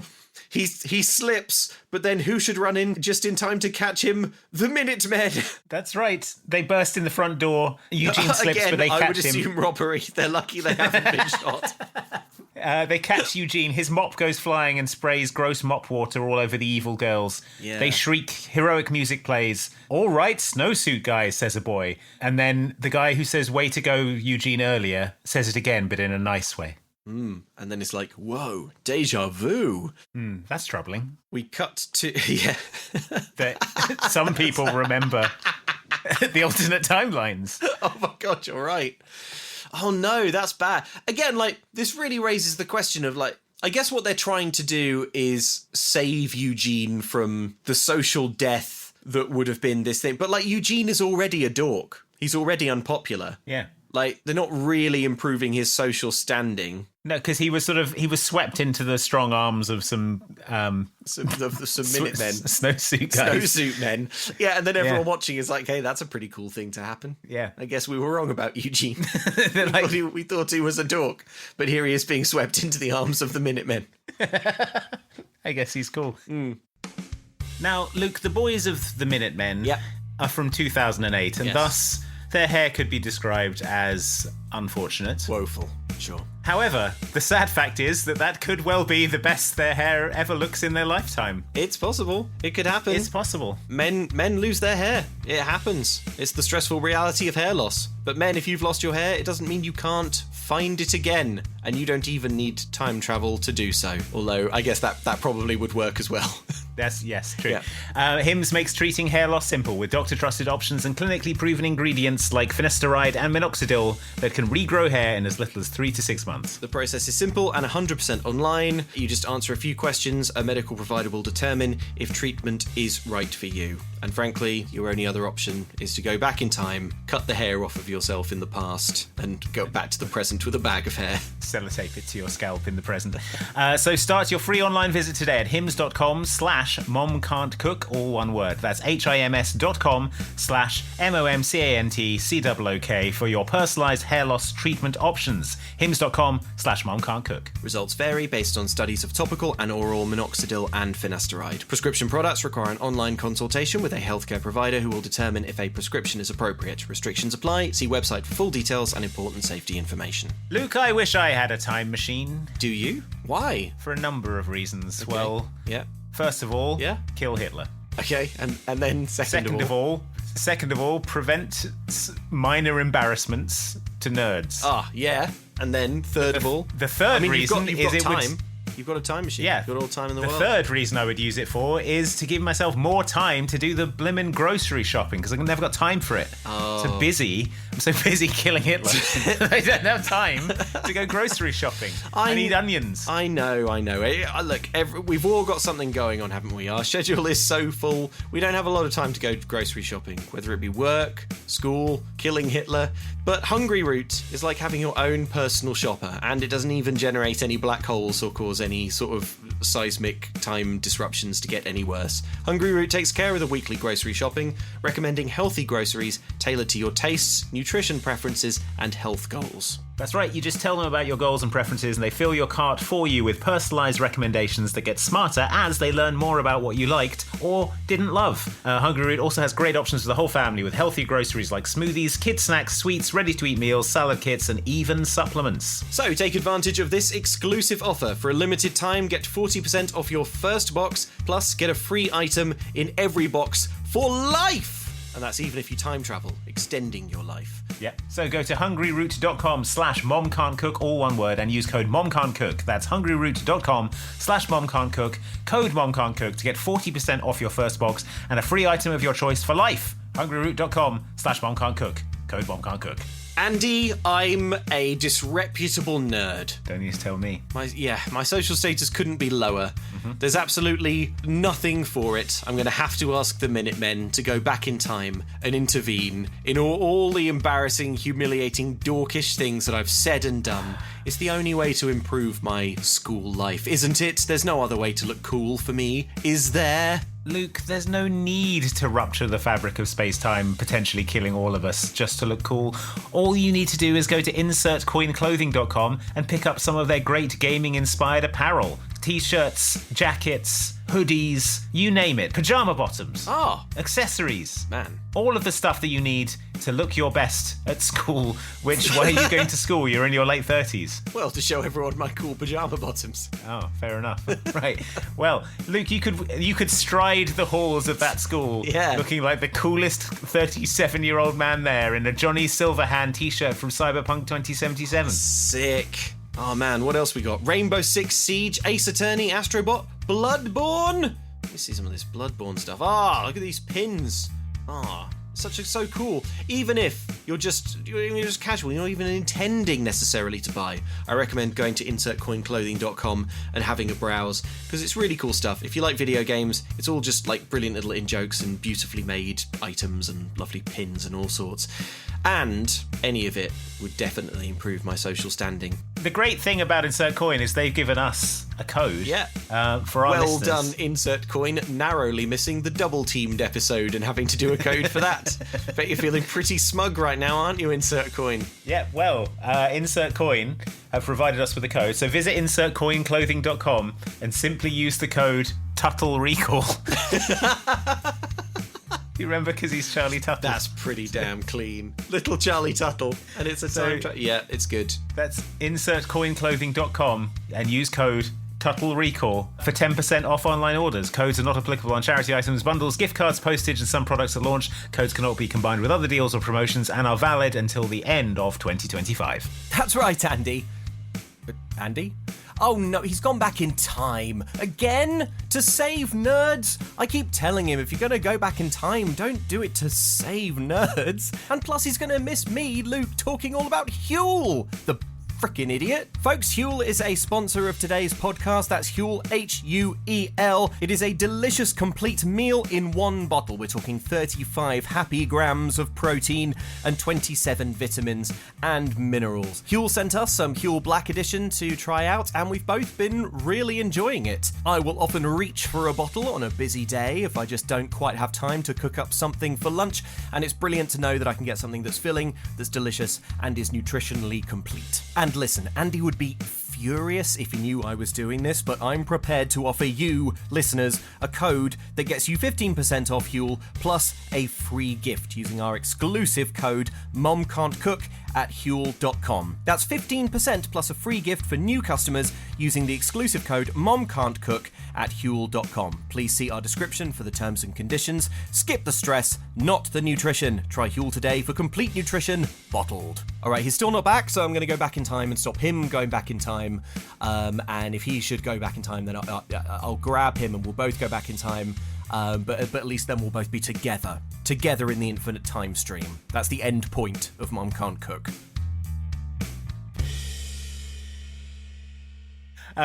In the school, we see Vice Principal Tolkien stride into the ski club looking to arrest. Yeah, he's performing a bust. We see a copy of school newspaper, The Ram's Horn. Ski club cleared in snowsuit guy's investigation, says the headline. And then I'm pleased to report the rest is insane nonsense. Hooray! Oh, Would you like to hear some of it? I would absolutely love to. Yes, please. Her porter was long, empty, and attacks towards the winter. Will you fill to the mountain if Hansen steadily cares the egg? Plenty of hollow ball or satellite, and she'll sneakily order everybody. Still lifting, improves almost hourly as the ulcer likes below their boat. What? Don't kick locally while you're cooking on a worthwhile plate. Oh Screaming God. Cups to blank Alice, who's departing towards the dog's sign. It goes on like this for a while. Do you know what? I'm terrified that one day that will make sense. When aliens arrive, the day aliens arrive, that will be like, oh my God, wasn't this? And look, that's exactly what's happening here. The tended egg, or whatever. The broadcast that the aliens are broadcasting across the globe is exactly what it said in that newspaper article in Minutemen. Yes. Oh man, that is so good. Well done, Andy, for spotting that. That is choice. Can you tell me the bit about the egg again? That was my favourite. Sure. My favourite phrase. Will you fill to the mountain if Hansen steadily cares the egg? Hansen, like the band. Hansen. Hansen. Oh, okay. If Hansen steadily cares the egg. I mean, I can perfectly picture Hansen steadily caring the egg. Yeah. I mean, to me, Hansen is a sort of like cowboy. and he's steadily caring for an egg. Yeah, and he's found an eagle egg. It's happening. You're starting to understand it. Yeah, it's starting to become clear. Okay, so we get a montage of Minutemen heroics set to Run It Back Again by Corbin Blue.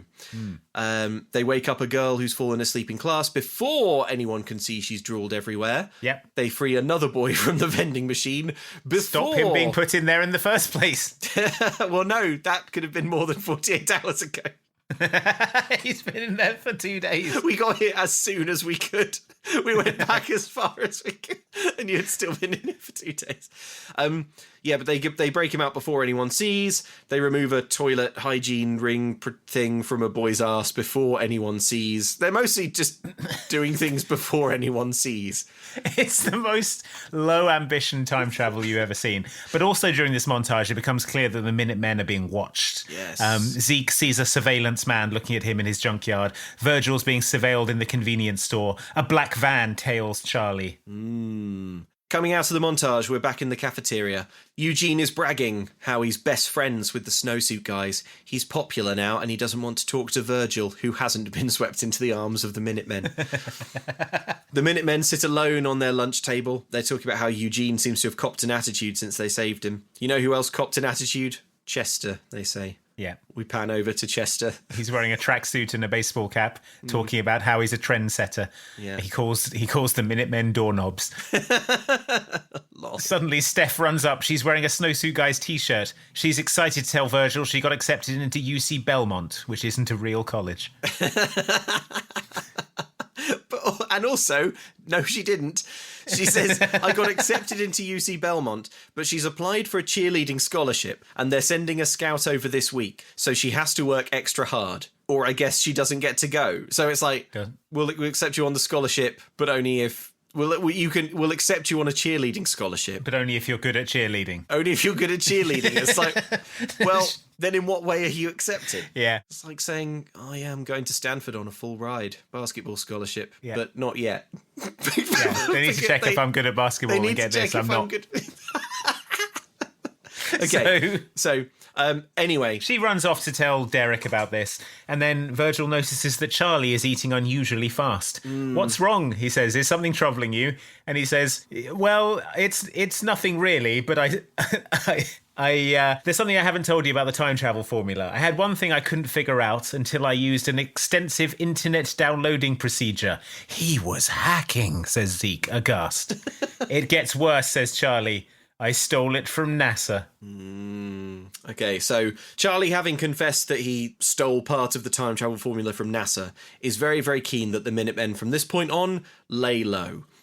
He's like, we need to stay quiet. We need to stay under the radar, and that in fact they have this whole conversation like under the table. Yeah, everyone's eyeing them suspiciously because Virgil did loudly shout, "You robbed NASA!" Yeah, before they did this. But yeah, they're worried we're going to lie low, not use the machine for a while. We cut to school. There's a hubbub. Virgil walks in and sees that Steph has broken her leg. Shattered her leg. It's destroyed. It's in pieces. She fell from the top of the cheerleading pyramid. Probably. She's not very good at cheerleading. So the scout presumably is going to be like, no way are you coming to UC Belmont now. I don't want a cheerleader who breaks their legs. I don't want a shattered cheerleader in my college. Yeah. That's got to be awkward if you're the scout and you're like, yeah, we love the look of you as a candidate. Just need to tick the final box that you're okay at cheerleading for the scholarship. Yeah. Is the applicant a crunched up bone heap? YN. Oh, unfortunately. I tick Y for that, unfortunately. So, yeah, we cut to Charlie. He's refusing. He says, it's bad that she fell off the pyramid. We're all sad, but the heat is on. We can't go back in time. This is so funny. They're like, they've just done a whole montage of like stopping a boy get seen with a bit of toilet paper stuck to his jeans. And now Virgil's like, what if we use time travel to unshatter this girl's leg? And he's like, no way, man. No way, man. I'll never do it. Unshatter a leg? Absolutely not. Now, if you were talking about Eugene getting burger on him, now... Yeah. Eugene dripped some ketchup on his jeans yesterday. That sounds like a job for the Minutemen. No, they say, diving in front of the ketchup. But yeah, Charlie says they can't go back. He's like, it's just because you have a creepy crush on her. And then that girl, Jeanette, pops out of a side hatch and is like, creepy crush? Yes, please. Charlie, the files you hacked into were defunct. Probably no one knows they're missing. And then Zeke says, yeah, we're the Minutemen, not the Weenie Men. Pretty persuasive. Cut to, the machine is activated. Yeah. They leap into action / the past. And then... a lot of things happen at once. Yeah. So we see the sports field. Steph is warming up. Zeke isn't there, but then he tears ass around the corner on a little car. They drive onto the field in it. VP Tolkien sees this and screeches to a halt. Yeah, he's driving past the school on the main road. Yeah. What he's doing driving on the main road in school hours, I don't know. Shouldn't he be in the school? Whatever, doesn't matter. Yeah. Snowsuit guys, he says. The robot man is there as well, driving his car. The Minutemen drive their little car. We see Eugene from the restaurant join a hacky sack game. He kicks the beanbag directly into Steph's face and she falls off the pyramid. Virgil runs, does a sort of combat roll and grabs her, stops her breaking her ankle. They collapse in an embrace. Wow, says Steph, staring deeply into his goggles. I don't know who you are, but you're amazing, she says. And then Virgil says, get out. Which, like, I don't know, was that a thing of theirs? This is their, like, Spider-Man and MJ moment. Yeah. And he goes, get out. And she's... Get out. Yeah. And she's like, oh my God, it's Virgil. Yeah, and she looks significantly... I mean, I would be like, hey, obviously one of you is Zeke. Obviously the one over there, the giant, is the sort of fairground giant over there is Zeke, obviously. Also, so while this happens... when VP Tolkien gets out of his car and goes, "Snowsuit, guys!" Robot Man drives into the back of him, and then a woman on a bike crashes into the back of Robot Man. Believe it or not, this is going to be important in a minute. So VP Tolkien chases them. The Minutemen sort of run off at regular speed because that's all they can do. We're called the Minutemen, all screams you have Virgil. to do is follow them as far as the vault. Every time the Minutemen strike, presumably you manage to hone in a little more on their location. You just like, well, this time we can only pursue them as far as like under, the tunnels. We don't know which room in the tunnel they went into. Well, there's only one, so it's probably that one.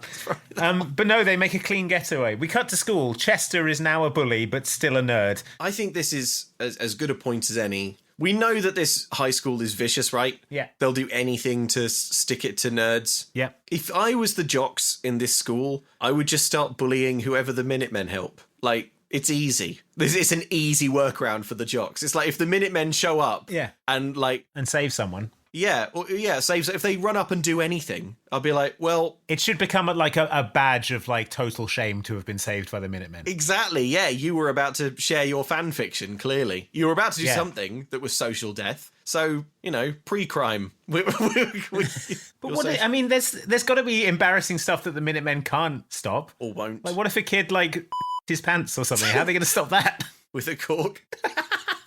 We've come back. We've used the incredible power of time travel to bring a cork from tomorrow. Well, okay. I think it's probably... to be fair, Minutemen, given the choice of shitting myself or having the Minutemen place a cork into my anus, so I think... I don't know which of those is worse. I do. It's the one I just said, the Minutemen one. But it's brilliant because all the rest of the school see is the Minutemen run up. They form a protective barrier around you. They're clearly doing something to your anus. But it's not sure exactly what. And then they jog away. You awkwardly waddle off. Also, surely most of what the Minutemen do isn't particularly visual or prop centric. Surely they just run back in time and say, "Hey man, don't shit yourself." Hey man, you got some toilet paper stuck to your shoe. Say, "Hey man, maybe go for a shit now." So you look, in about 5 minutes you're gonna shit yourself. So maybe go now. Be in the vicinity of a bathroom in 5 minutes. Yeah, I guess. Yeah. Why do the Minutemen could just do it all over the phone. They just travel back in time, phone people, be like, "Hey man, tomorrow in school, don't yourself." Okay. All right. Thanks, at 1:32 p.m. Yeah. Make sure you're near a bathroom. Thanks, Minutemen. Then they wouldn't have to sort of jog. Then they'd have more time for day trading. All that said, I have to be completely honest and say, I kind of am enjoying seeing scenes of the Minutemen leaping back into action to save a nerd and then jogging around the school. It is quite slowly jogging away.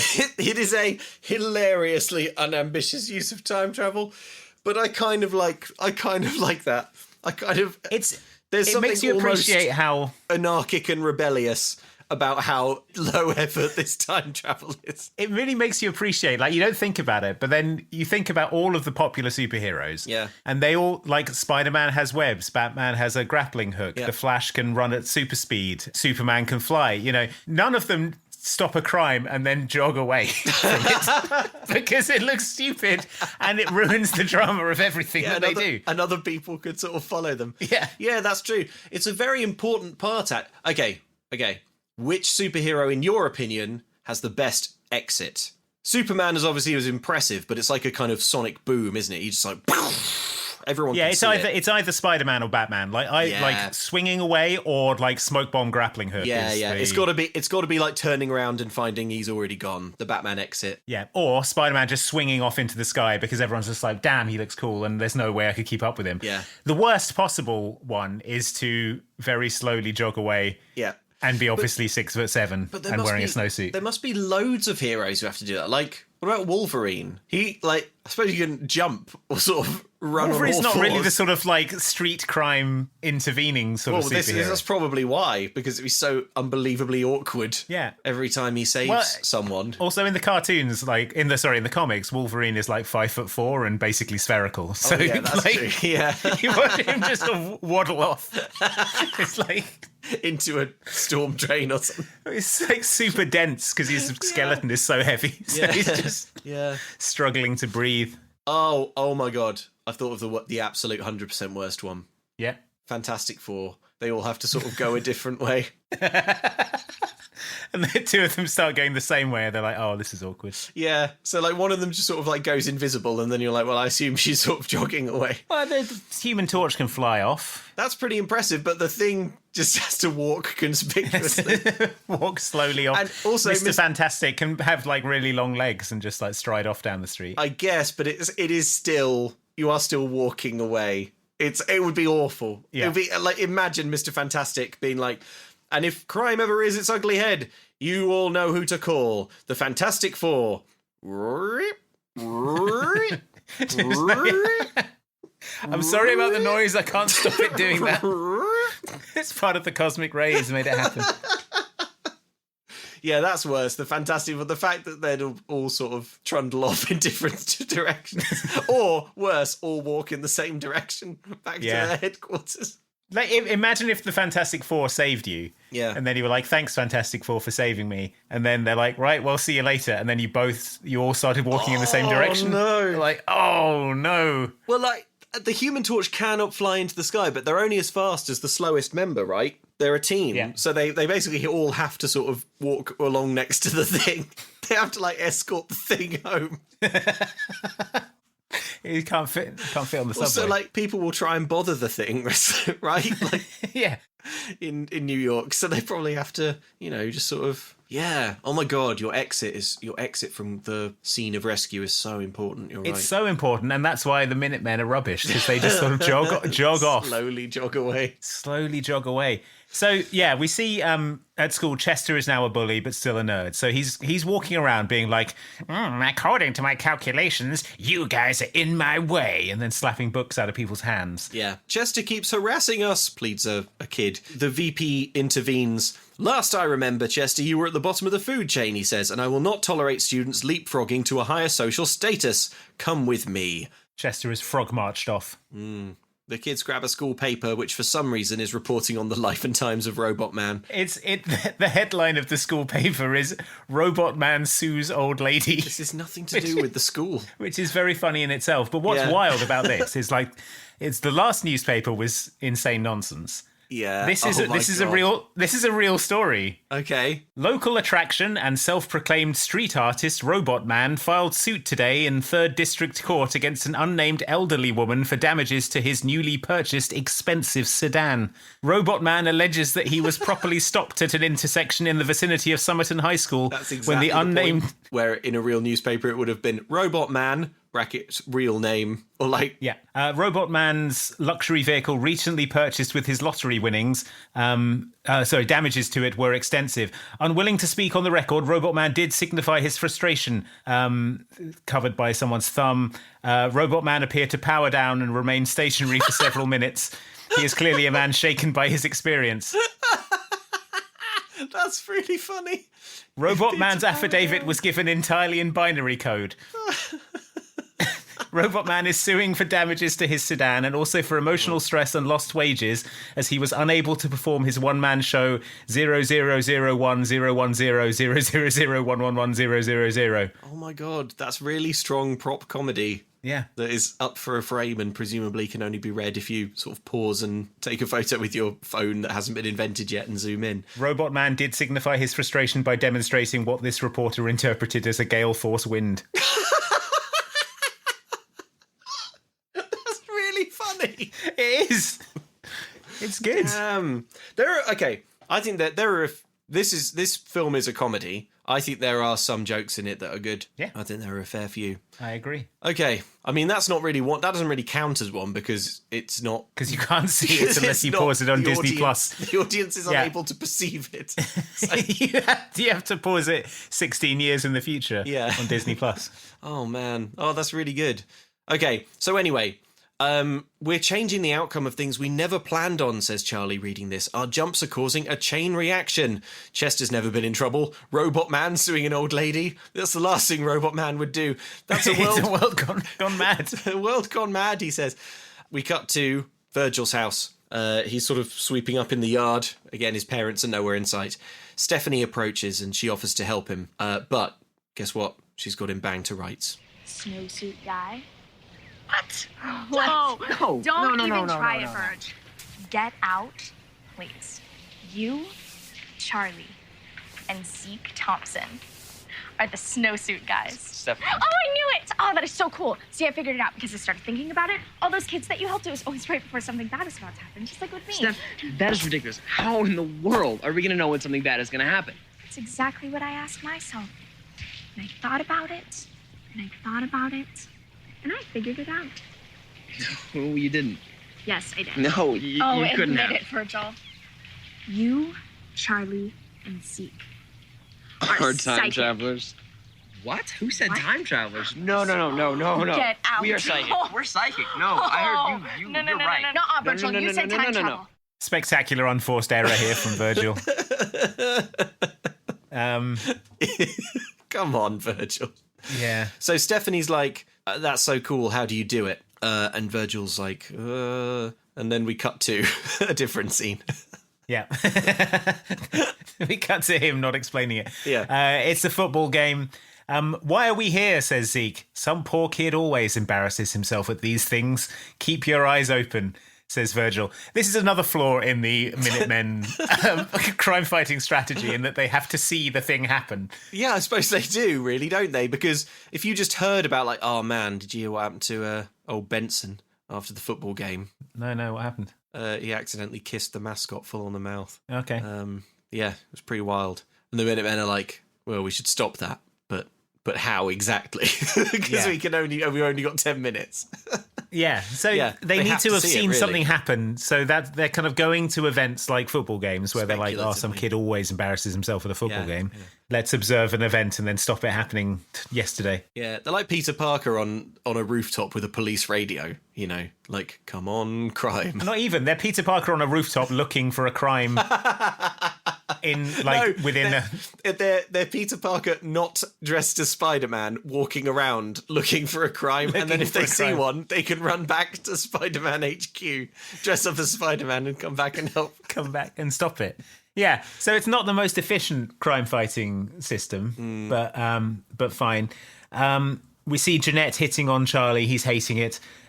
She describes herself as sputty, which is a cross between spunky and nutty. Probably the worst line of dialogue I've ever heard. We see Derek being coached by his coach. Apparently this is the state championship game, and there are 6 seconds left in it, and he has to win the game and be good at football. So the ball is hiked to Derek, he grabs it, but suddenly Chester runs out in his boxer shorts. Down with Tolkien, he says. And goes, woo! For a guy with nudity issues, he's come full circle, says Zeke. I don't know if he had nudity issues in that he was forcibly stripped by other students. Also, if he's come full circle, that would mean he's got nudity issues again, wouldn't it? But Derek is distracted by this Chester nudity and gets tackled, and the Rams lose the game. The music is desperately sad. What a heartbreaker for Somerton, the commentator says. And Stephanie observes Derek, who is absolutely heartbroken. We see her face and she appears to have an idea. Cut to Virgil's little hobbit living room.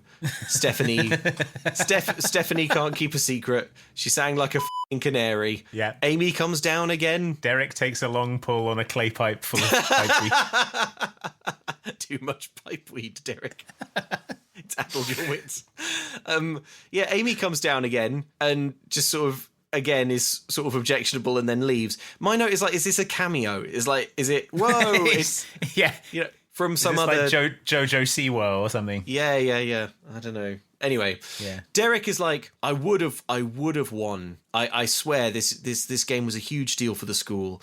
I don't know what's gotten into all of the dorks lately. It's like they don't know their place anymore, Derek says likeably. And basically he's asking, like, will you please go back in time and stop Chester from interfering so that I can win the match. Virgil's like, I don't know, Charlie will be a hard sell. And Derek does some emotional blackmail. He's like, come on, I know we never talked about when you got mounted on the ram, but it was a raw deal. I tried to stop them, and I wish things could be just like they were when we were little, when we were the three amigos. Yeah. And Virgil's like, okay, I agree. Yeah, they do their hand sign from back in the past, and Steph smiles. This is so stupid, because if they do this, Derek isn't going to know that the Minutemen helped him.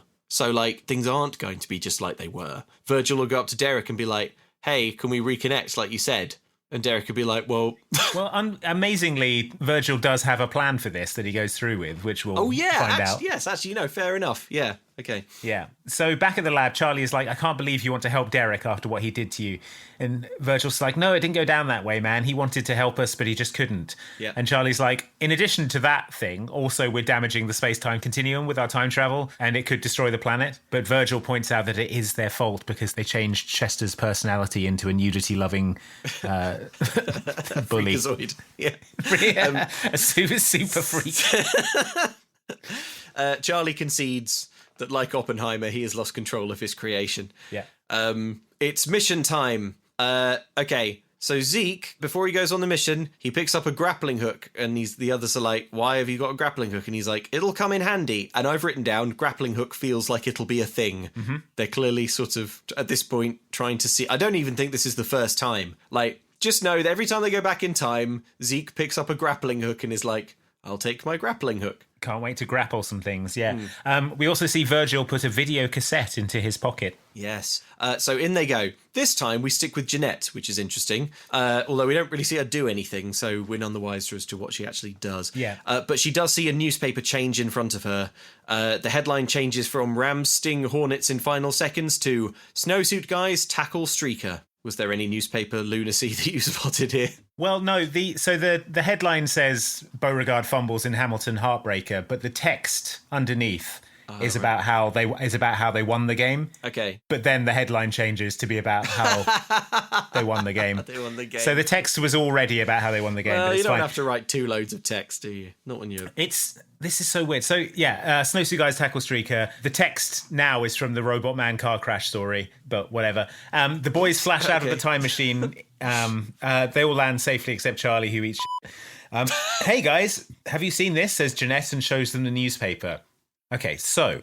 Okay. Jeanette remembers the alternate timeline. Oh, because they come out of the time stream and she says, hey guys, check it out, and shows them the newspaper saying that they tackled the streaker. Yeah, why would Jeanette do that? Why would she? Yeah. Oh my gosh, you're right. And then later they make it clear that like the only way you can remember is if you go through the portal. She looks at the headline change and she's like, guys, look, it changed, but she didn't go back in time. That when the newspaper changes, her brain should also change and memories should change so that it all lines up. So when they pop out, she shouldn't know what they've done because that's always what they've done. Yeah. They should pop out and Stephanie's like, what did we do? And they're like, oh, don't even worry about it. It's so... Nothing to do with your family finances, Stephanie. Why do people write time travel movies? It's so hard. Yeah. Why don't you just write, like, a slasher film where a clown is after you? A DCOM slasher film, yeah. Why not? So at Virgil's house, Derek and Steph are watching a tape of Derek losing the game. So that was the tape that he took back in time. Yes. Because I took it back in time, it still exists, says Virgil. Pretty clever, right? And yes, that is pretty clever, except, as you have noted, it isn't actually, because it comes right after this gaping plot hole. Yeah. With Stephanie. Okay. I mean, because you took it back in time, but the events that it depicts never happened, so it should erase itself. It shouldn't exist.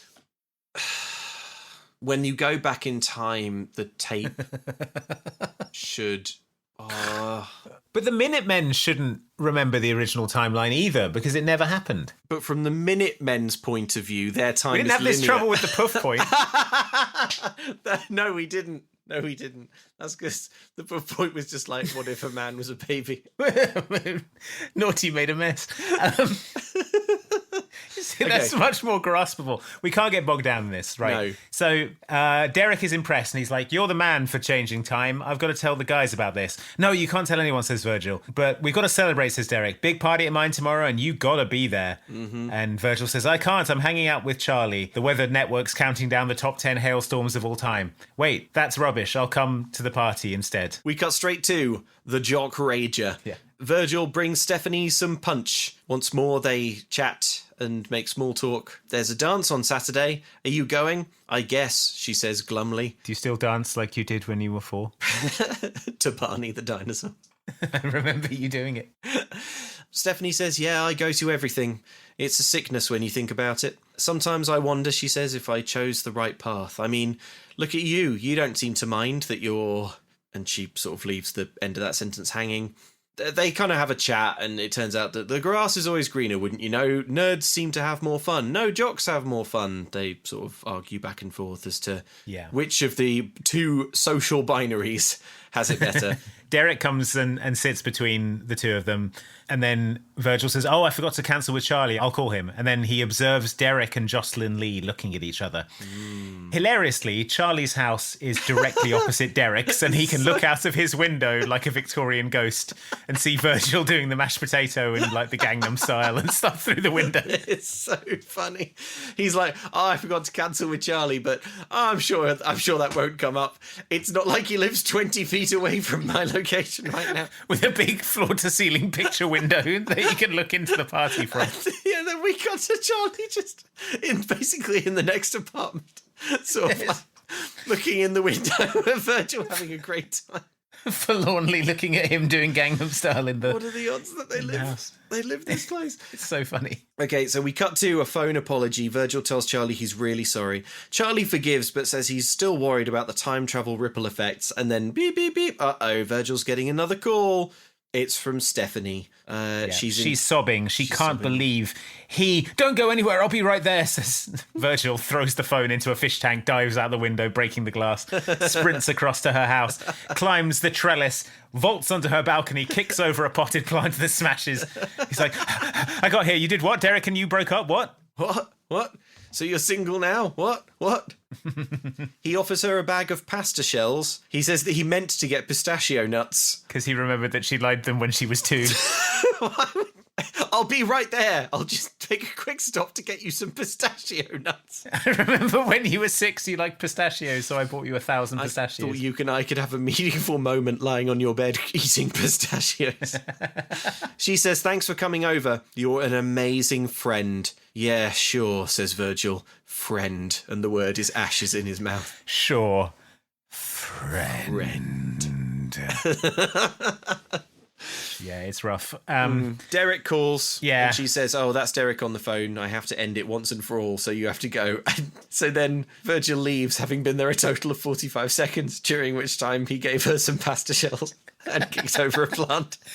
And he leaves by falling off the balcony and hurting himself quite badly. Very smooth, Virgil. We see the school field at night. It's collapsing with time magic. At the government lab, one of the scientists is like, "These repeated irregularities are maintaining half-lives after their primary incidents. It's totally Weirdsville." Yeah. It's like, blah, blah, blah, psychobabble half-lives. "Do we have any contacts at the FBI?" they ask.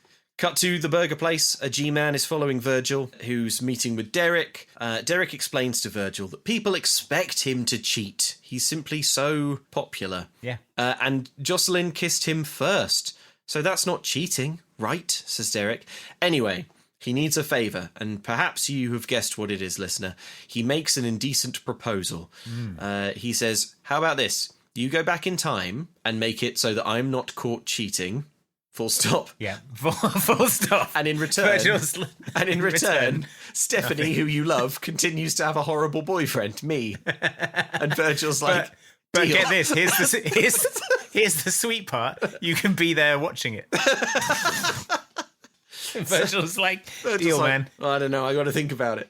He's so pathetically grateful to be in Steph's presence that he will do it, even though he has to watch her and her horrible boyfriend be together. But this is... So he's like, yeah. This is madness, though, because he can be in her presence much more now that she's broken up with Derek, right? Like, yes, no, it does seem to be the ideal situation for him that he's going to go and undo with the power of time travel. Yeah.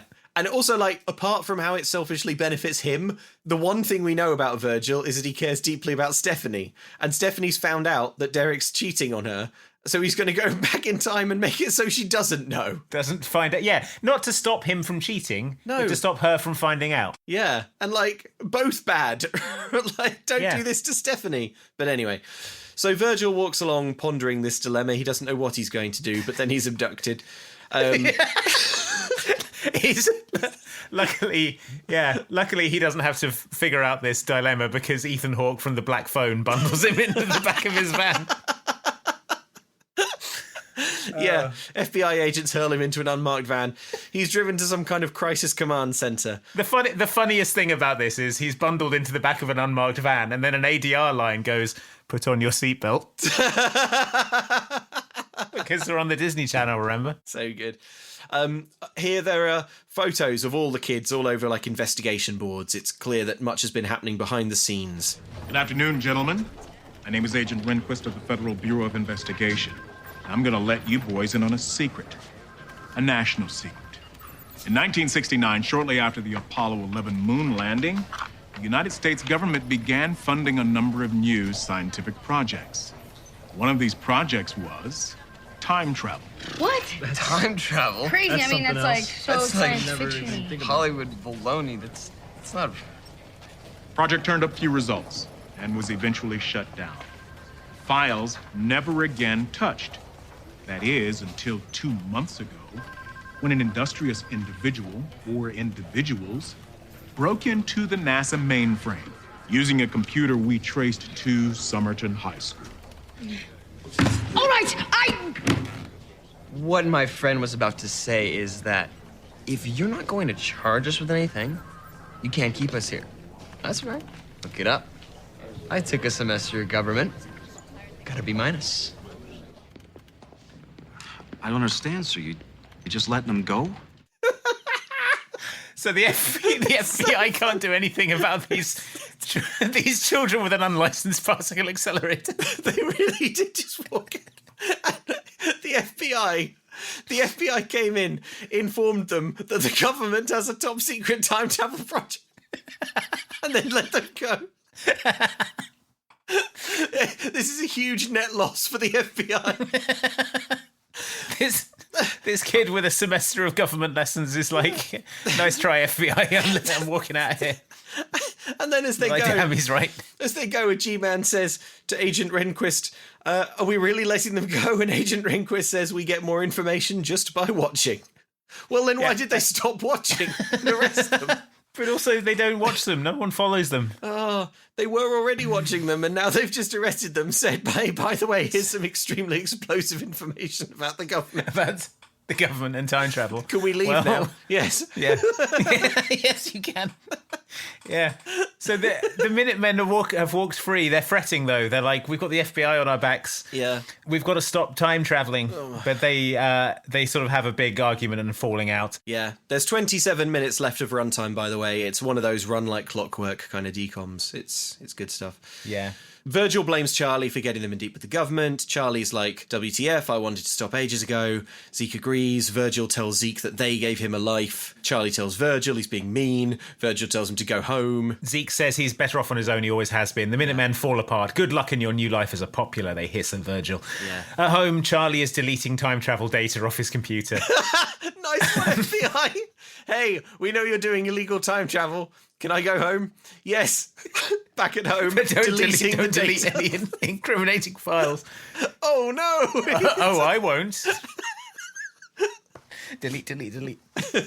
Yes, he's back home erasing data. Yeah, Virgil gets a call from Derek. He says, "Hey, buddy, you going to help me out?" And he's like, "Yeah, I'm at rock bottom, so I'll agree to this, even though it makes no sense for me to do so." None at all. As a character or from a narrative point. Yeah, he's like, I have no other friends now, so I will massively screw over Stephanie, my remaining friend.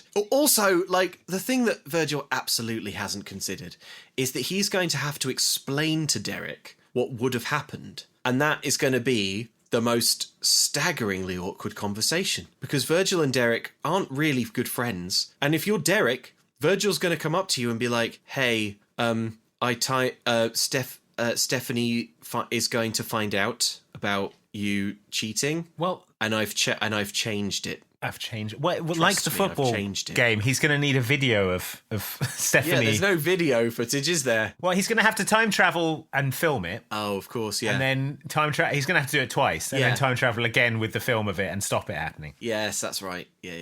You gotta. Yeah, because he's got to show Derek the film, or else this is just going to be a really, really painful conversation with Derek, who's like, "Well, if you say so, but this is really weird. Yeah. Why did you do that?" Well, you asked me to. Why did you do? Well, yeah, but don't you love Stephanie? Now you owe me big time. Well, okay, I guess. And then credits. Okay. We cut to Charlie's house. Jeanette is there. He's asleep and wakes up from her rocking his bed. It's weird. Suddenly his computer bleeps. It's done. We see the CGI black and white tunnel from before, but now it is also flashing red. That's not good, said Jeanette. We created a black hole, says Charlie. They run into FBI command. I stole the formula from NASA, and man, we've been time traveling all over the place, says Charlie. The best line in the film. He just screams this at the FBI. I stole the formula from NASA, and man, we've been time traveling all over the place. We knew sooner or later the FBI's techniques would work, and he'd run in here and scream about his crimes. Yeah, they're like, another big win for the FBI. Yeah. So they're like, oh, we know. And he says, oh, so you already know about the black hole. And they're like, what? Yeah. He checks their maths. He finds 6 decimals that weren't carried over. Yeah. The decimals that were the difference between a black hole and a not one. A black hole. Not one. Charlie explains to these idiot scientists that each time they time travelled, the rifts didn't disappear. Instead, they blended together to create one giant black hole. And that black hole will spread until it swallows up Somerton, then the West Coast, then the entire United States. I'm generally... Like how black holes do. I'm generally unhappy with this development because, as I said, I was enjoying the unbelievably low time travel stakes of going back in time to sort of help someone not drool on a desk. Yeah. And yeah, now it's like, oh, the world's going in a black hole or whatever. Fine. Like, I think it's churlish and perhaps a fool's errand to criticise the science in a Disney Channel original movie. But go on. The idea that there's just a small black hole on the football pitch. That's okay. That's fine. We'll put some bollards up. We'll put some cones around it, and then it'll be fine. But this black hole, why, it's going to grow bigger. There must and soon the whole town will fall in. It must be possible to have a black hole so small that it's not a problem. It's infinitely dense. It can't be. Yeah, but if it was there's tiny, no such thing as a small, like a centimetre. Yeah, that's worse. It's a centimetre-sized hole that's infinitely dense. Oh well, how big is a big black hole? You can see them, can't you, with a telescope? So they must be huge. Oh my god!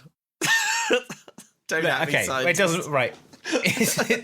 Don't try and fix me. How much time do we have till 0 hour, says the FBI director. We have less than 4 hours until the end of the world, says Charlie. There may be a way to reverse it, but it's a long shot.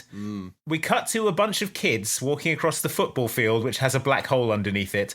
And for some baffling reason, they're all dressed in 1950s clothes. Which is such a weird thing to do in a time travel film. Yes. Because I was like, is it the 1950s? Have we time traveled to the 1950s? It's because this film thinks it's very cute to do Back to the Future stuff. Yeah. And so the big school dance at the end is 1950s themed, like the Enchantment Under the Sea ball from Back to the Future. Yeah. I think they even play Earth Angel, don't they? Like when they do... They're playing a like knockoff...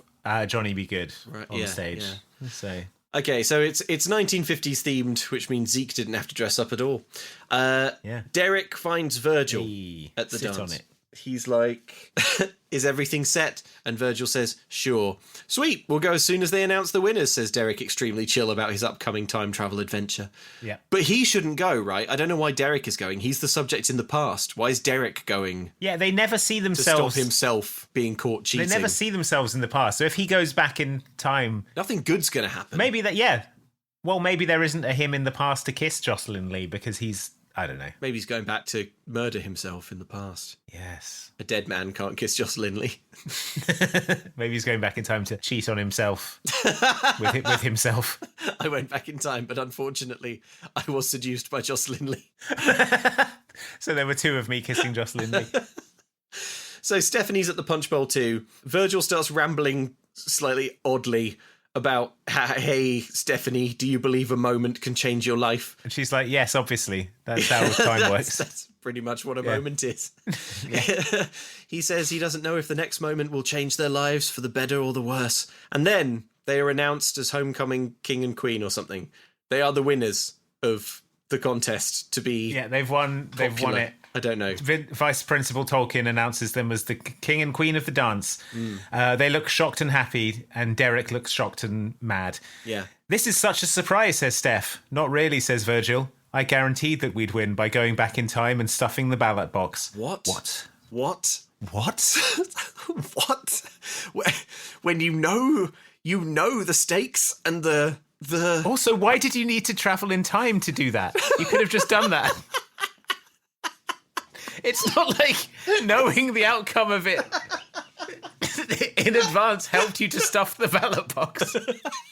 Just stuff the ballot box. You don't need to destabilize the space-time continuum to do that. Probably needed to go to the room where the ballot boxes are kept under lock and key and observe what time the guard goes for a bathroom break. They go back in time. I don't understand why he's done this or why he's used time travel for it. Yeah, okay.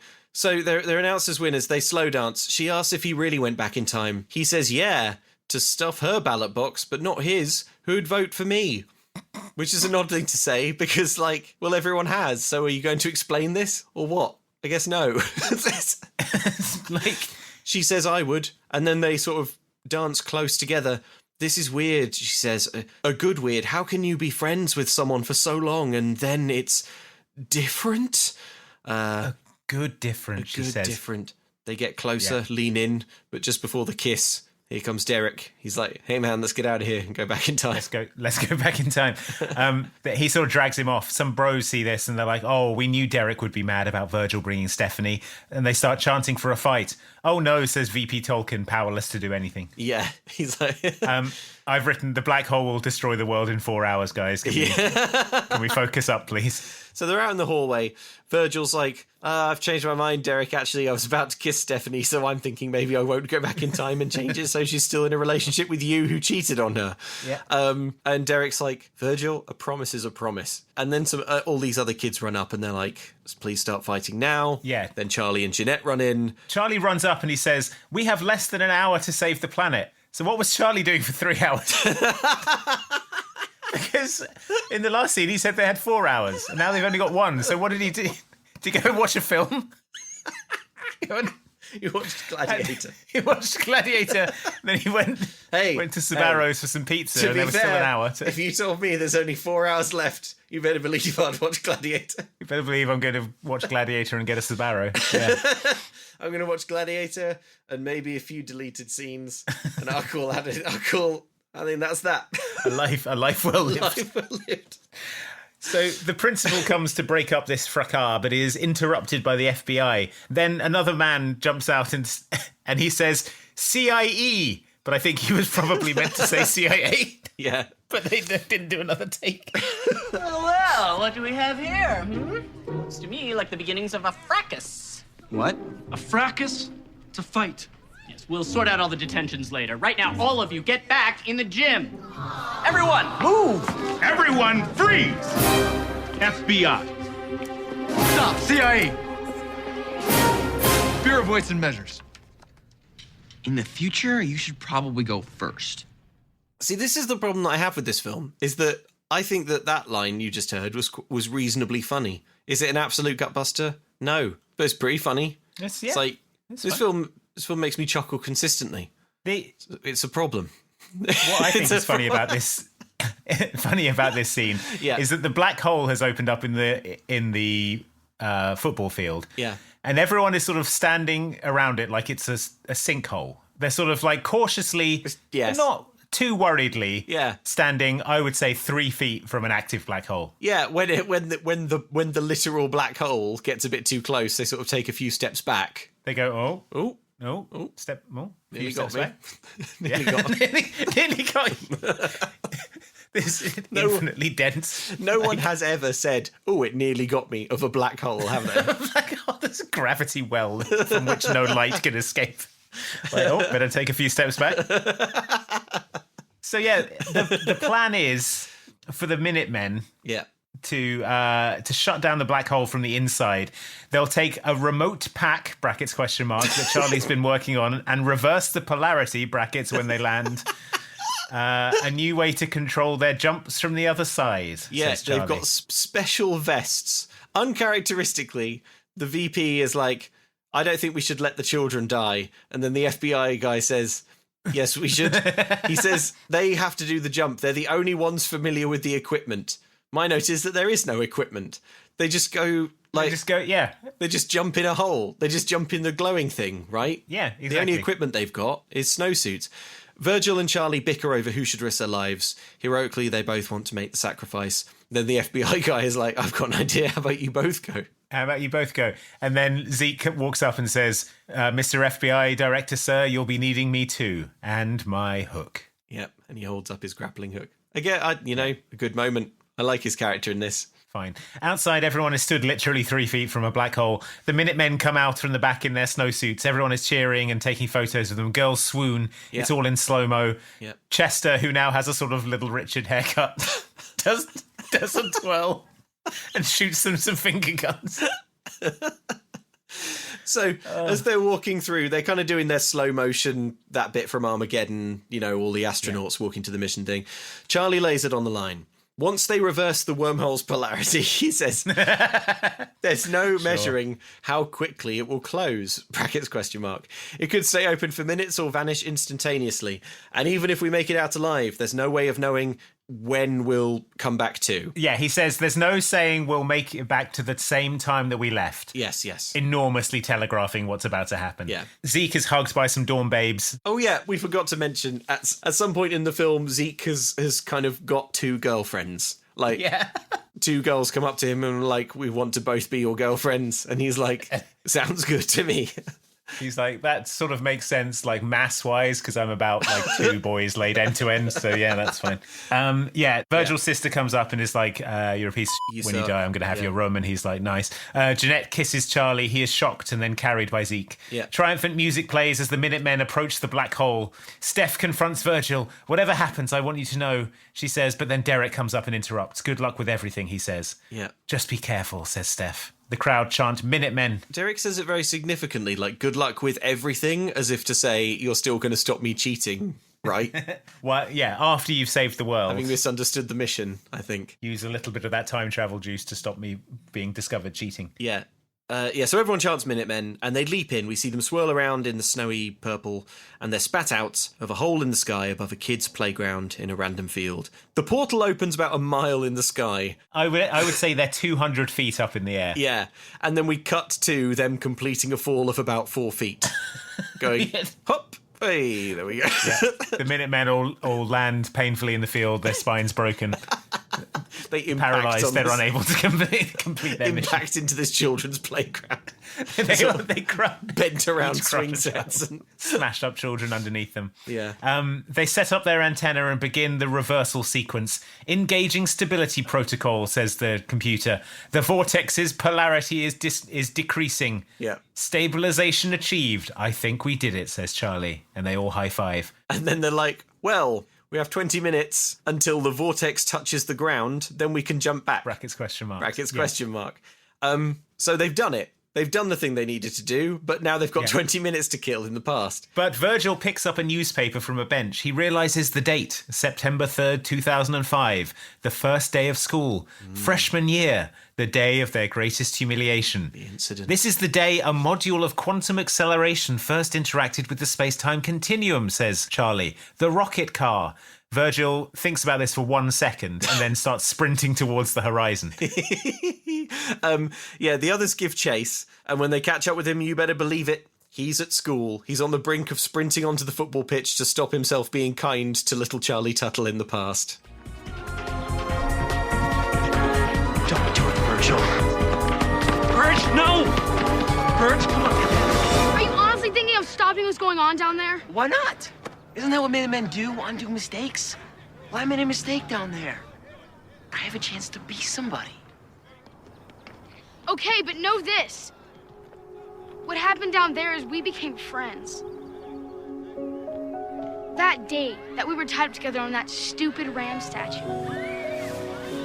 This day that you hate so much just because you got a little embarrassed. This is my favorite day.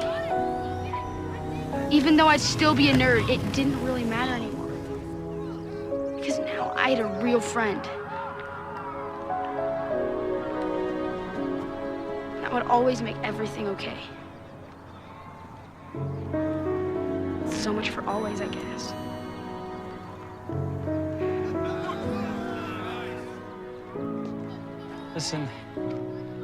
Listen, Verge, you do what you gotta do here. And if things aren't the same on the other side, it's been a good ride.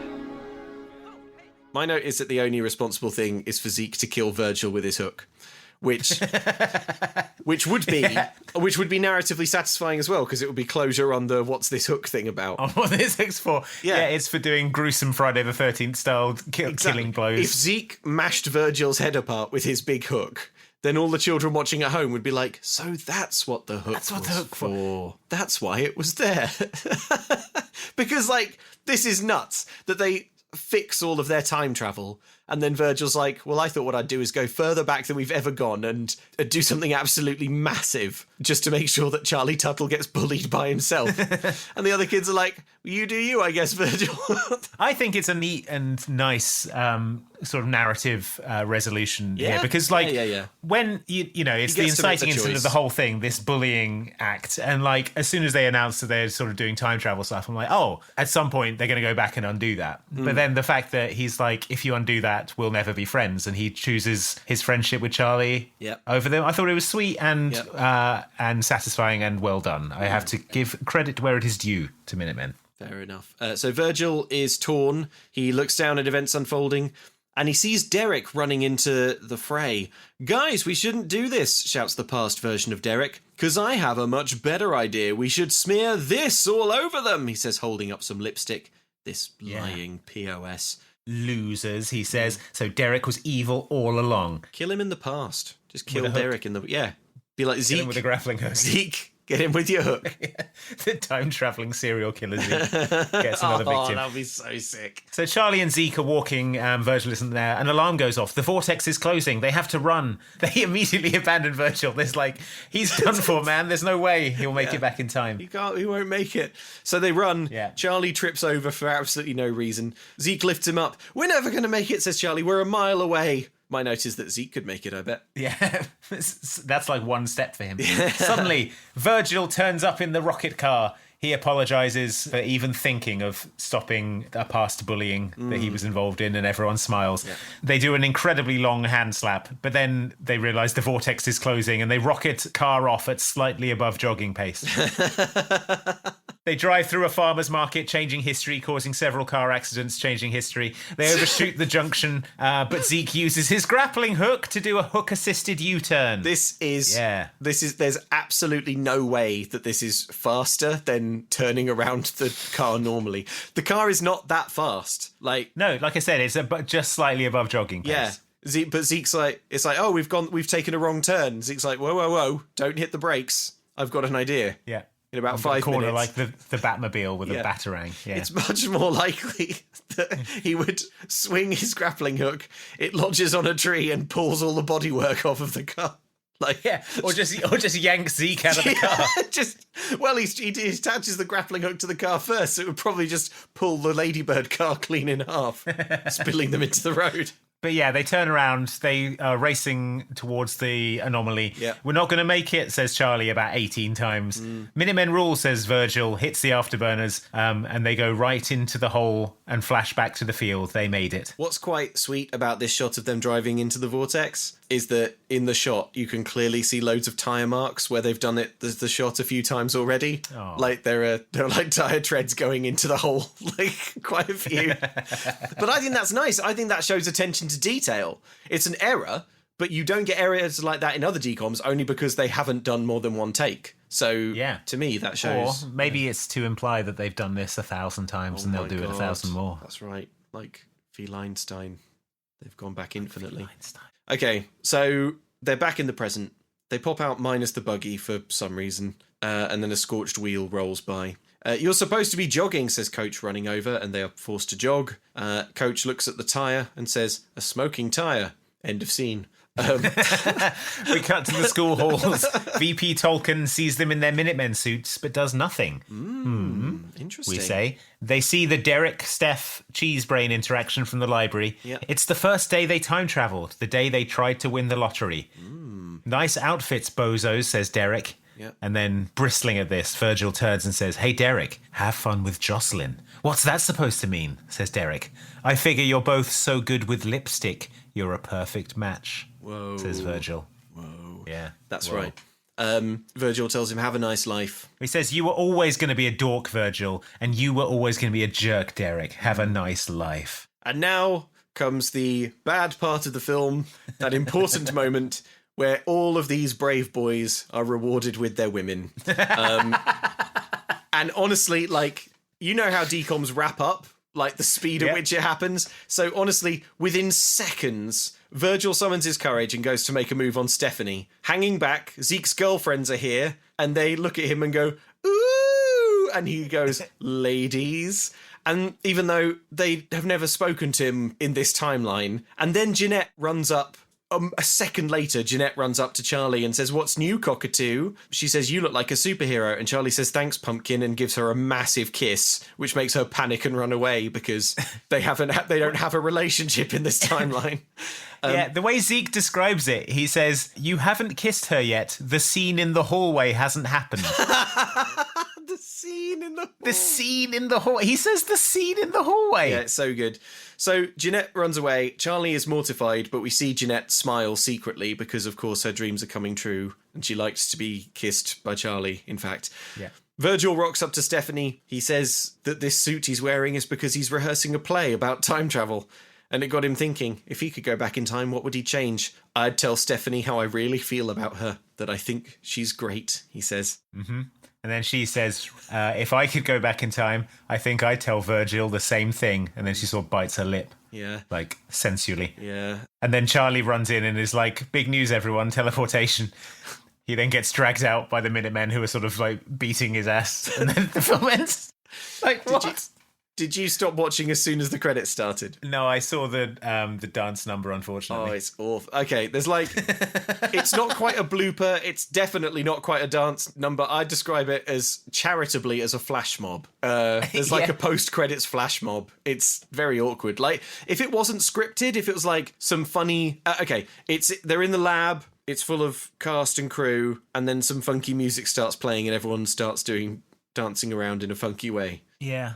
That's it. If it was unscripted, I guess it's a pretty sweet moment. Everyone spontaneously starting to dance, but yeah. Because they have, like, some of the people's dance moves are like, coordinated. Yeah. They have different camera angles, so... It's, it's... I think it's it's like a dismal directive from... Yeah.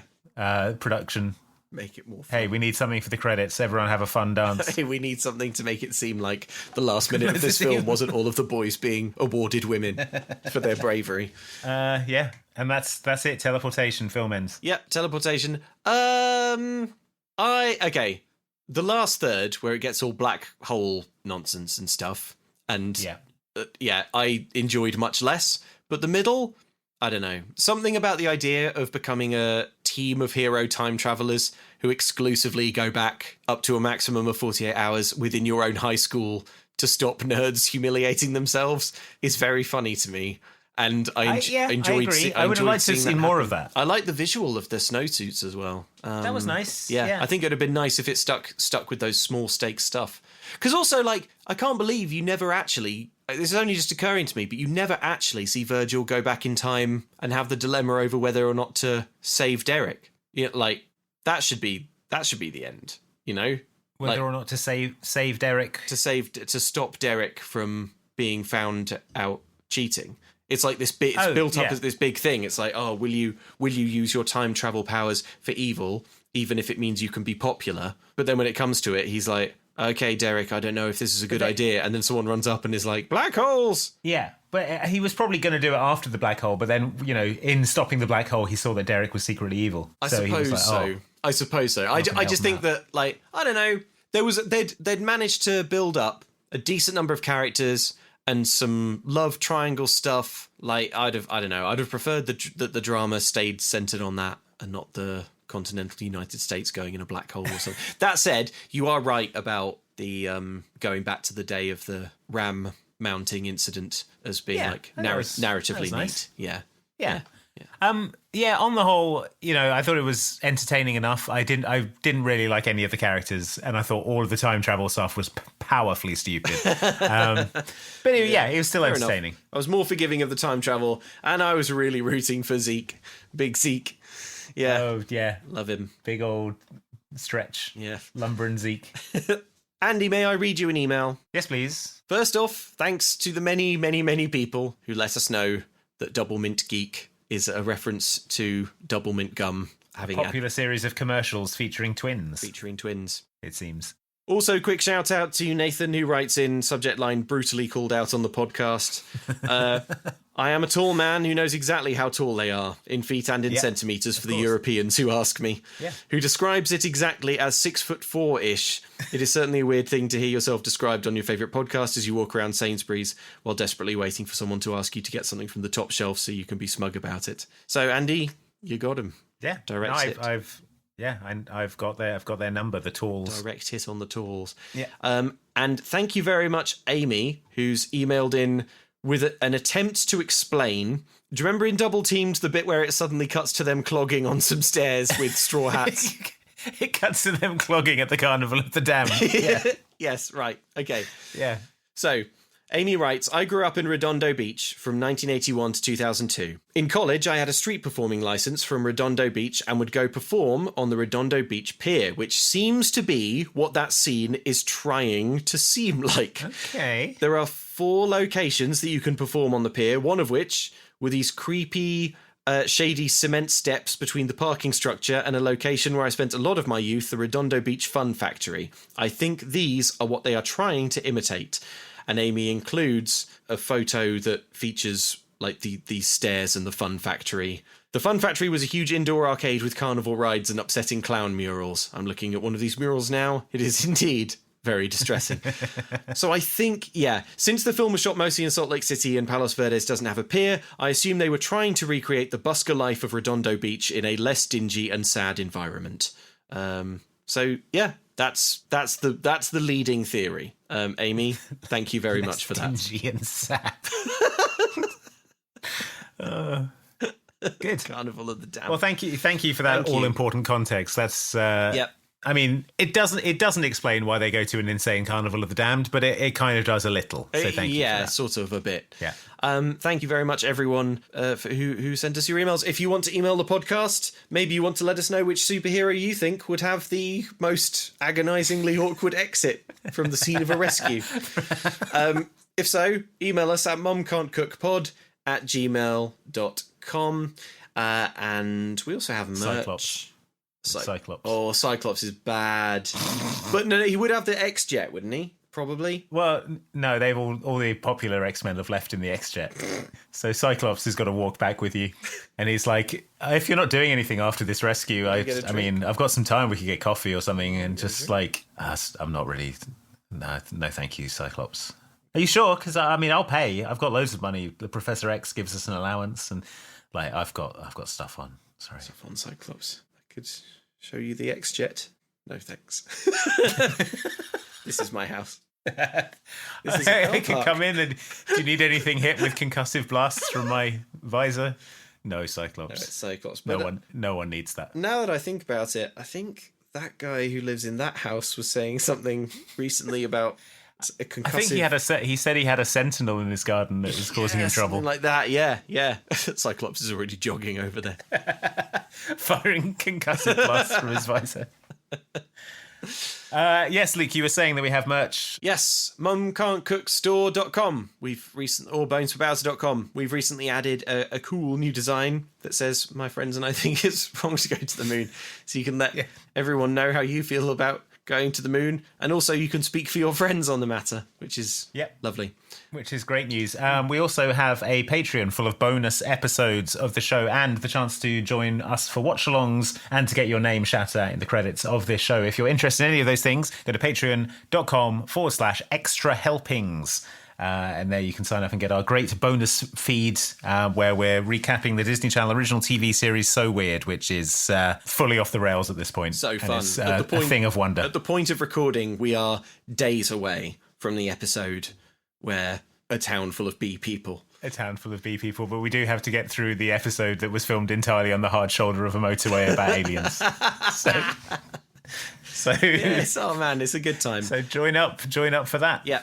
Now, Luke, you're probably wondering what Disney Channel original movie we're watching next. I am with child to know. Have you heard that expression? I hope so. No. I'm sure that's an expression I'm going to have to check. With child. Okay. It seems like it's not a phrase. I'm sure that's no, a it phrase. isn't. I could have told you that. I'm sure it's a phrase. I'm making it a phrase. I'm with child to know what the next DCOM we're going to do is. Well, Luke, I'm in the mood for another musical one. So great. I am presenting to you 2006's The Cheetah Girls 2. Yes! That's right. All your favourites. Galleria, Sklimpton. I can't remember anything about it. Brimbleton Jones is back. Brimbleton. Yeah, Strutzy. All of your favourites. Strutzy, Danzo. and Jigston. They're all here. Singbot 3000. The Cheetahs go to Barcelona to perform in a music festival. Not what I would have guessed at all. Okay. Oh, it's going to be a treat. The Cheetahs go to Barcelona for a music festival. That's the extent of what you get. Yeah. Okay. That's it. All right. Well done them. Oh my God. Sorry, there's a longer description. Okay. Best friends Galleria, Chanel, Dorinda, and Aqua, aka girl band The Cheetahs, get the opportunity of a lifetime. That's not the name of the band. The band's called The Cheetah Girls. Cheetah Girls. It's in the title of the movie. How did you get this wrong? Oh my God. Anyways, join us next time for The Cheetah Girls 2. It's going to be a great time. Yep. Oh, Luke, I've got an email here from you. Oh yeah. Did you mean to send this to me? It says godzillanudes.jpg. No. Wait, hang on. Let me just hang on. Wait, no. Look, don't look behind you. The portal is opening. Oh, there's some boys in snowsuits there. They're beating my ass. Get him, What's going lads. on? Thanks. Ow. You've pulled my ass out of the fire again, Minutemen. Ow. They're giving me a thumbs up. Oh, it's okay. I was able to overpower them because they're children. Now let me open this. No. This JPEG. Oh, very nice, Luke. I'm glad you came to me with this. Oh, well, yeah. I just figured it should be across your desk. You know. Yeah. If you want to rubber stamp that.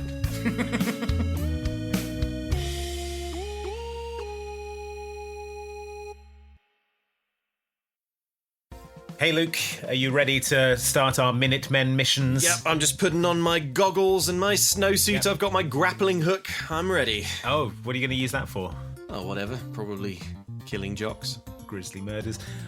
Cool. All right. Well, I've got the list here of nerds that we're here to help. Okay. So, first of all, we need to go back in time and stop Daniel Ingraham, Emily W., Angel Beat, Keith Hall, and Danny Ward. We need to stop them from calling the principal Dad. We need to step in and prevent that from happening, Luke. So make sure your grappling hook is ready. It's ready.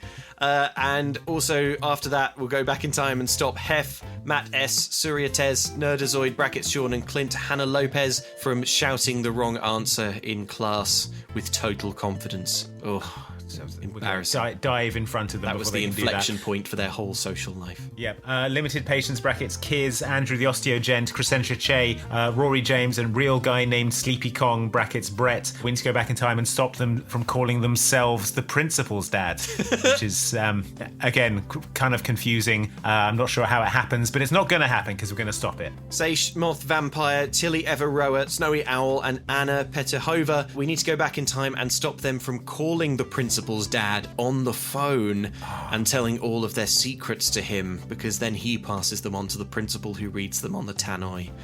It's a disaster. We won't let it happen. Like we're going to stop Clarky the bearded coach driver, Homemade Mask, Hannah Kirchner, Andy and Blake. We're going to stop them from using time travel to go back in time and become the principal's dad. We're gonna nip that in the bud. That's for sure. Ash, Simon Gansel, Jeepers Pierce Jones, Michael Olsen, Paul Stokes. We've got to go back in time to stop them going back in time and forming a romantic relationship with the young principal when the principal himself was in high school. He doesn't know that he's one day going to be your principal, and you need to sort that whole situation out. But we're going to go back in time and make sure none of that happens by breaking the principal's time machine. Next on the list, we have John Sharplin, Will Pororetsky, Nurse Jake, E.T. and Philip Stevens. We're going to stop them from saying you too to a waiter when told to enjoy their meal. Oh no. Yeah. Dive in front of that. Oh, Christoph, Matthew Cowan, Sarah Mattox, Duchess, and Yotam Funklara. Do you remember when you were going to do that burp? But then it turned out you were like a bit sick in your mouth, and everyone could kind of tell, and then you were a bit sick, and everyone was like, have you been sick? It was pretty bad. So we're going to go back in time and just pop a cork in the mouth. It's the cork situation again. So it's like a cork. I've got a big bag of corks here. Corks solve most of these problems. Great stuff. Root Kyler, Cara Dennison, Moist Drippings, Lord of the Salt Doctrine, and Smash Savannah Burger Boys and Girl. We're going to stop them from going back in time using time travel to become that waiter's dad as well. A lot of this going on. We're here to put a stop to it. Andy Meany, Hypermole, Danny Bowyer, Jack Fabian, and Autumn Holloway. Do you remember when you went to sit down and then some jocks pulled away your seat just before you could sit down? Well, we're going to go back in time and get those jocks with a hook. Kill them with a hook. It's mostly hook killings. Crapolio, Jambo number 5, Daniel Rogers, Raging Angel, and Tony B. We are going to travel back in time for you and prevent the concept of restaurants from being invented in the first place. So there will be no more restaurant-based embarrassments for you because restaurants simply won't exist. You're welcome. Please read this in... Wait, hang on. Please read this in Selena Gomez monotone. How was that, Andy? That's pretty good. It's more like... Please read this in Selena Gomez monotone. Okay. Ethan Lappin, Chris Pryor, Business Corgi, and Prince Reynart. Oh man, do you remember when you were just in class and there was a moment of silence and then your stomach growled really loudly? So embarrassing. Well, don't worry. We're going to go back in time and feed you. We're going to go back in time with a large carb-heavy meal, and just before you wake up that morning, we'll just feed you it while you're still asleep, saving you. Minutemen, let's go. Brandon Plesh, Shane Entay, Courtney Rail, Saz Thompson, and Carl Eads. We're going to go back in time and prevent you from the enormous embarrassment of starring in the film Minutemen. We're going to step in and say, well, we don't think this role is, you shouldn't take it. You'll notice... See, you're not in Minutemen. You're welcome. Brilliant. Adam Snigg, The Monk, Megan Tours, Quinn is Teething, and Jonathan 420. If not for our intervention, you all would have started a podcast together where you recap Disney Channel original movies, thinking it would be funny, not expecting that it would take 6 hours of your time. Making scrupulous notes about Greg from Succession. Great news for Tim Craven, Casper Myriel, Z-Man, Michael Saul, and Cole Mastro. We're going to go back in time and stop you from replacing Ron Miller as the CEO of Disney in 1984, and also stop you from ordering the construction of a Disneyland park in Paris, France. So, you're welcome. Our book monster, Ben Pilkington, Zora Stingray, Ethan Pearson, and Elizabeth. You were also going to be Michael Eisner if we hadn't have stopped it. So we're going to go back in time and change your birth certificates so they don't say Michael Eisner anymore, and instead say... Change your DNA so it contains 0% Eisner DNA. Yeah, exactly. We're going to use a DNA extraction tool and instead replace your birth certificates with your Patreon membership names. I hope that's okay. Chase Baker, Who Needs to Sleep, Morven Butterworth, Danny Capp, and Mike Kavanagh. We're going to go back in time to when you were opening Disneyland Paris and stop your voice from cracking on the word ouvert so you don't go, Disneyland Paris est ouvert, like Michael Eisner did that one time. We're going to dive in front of your sound waves and change them so they sound good. Ryan Medema, Louise Lola, Adam Steele, Liz L, and Kyle Bain. You're not to know this, but actually Michael Eisner tried to hand over control of the Disney Channel to you, and it continued to tank. He knew it was a poison chalice. So we're going to go back in time and stop that from ever happening. Are you in control of the Disney Channel now? No. You're welcome. And Julian Rundlet, Will Thomas, and Paul Stevens, we're going to go back in time and tackle you to the ground as you leave the theatre after watching episode 1, The Phantom Menace, before you can say, I thought that was quite good, actually. So. We'll jump you forward in time to when you can say, I think that was quite good, actually, and everyone goes, an interesting opinion. Yeah, Very we'll clever. we'll grab your opinion and we'll travel it forward in time. Travel it until forward it's in time acceptable. to when it becomes weirdly acceptable. Yeah. How has that become weirdly acceptable? Yeah. I don't know. Keep an eye out for that. Don't understand this world, Andy. I'm going back in time. All right. Okay, Andy, we've saved everyone. There's only one thing to do now, and that's jog slowly away through the high school. Yep. Minutemen, go! Go! Oh, Jock's tackled me. He's pulled off my mask and revealed my identity. Okay, well, it was good while it lasted. He's punched me until I say where the time machine is and how it works. He's used it to go back and beat my ass yesterday.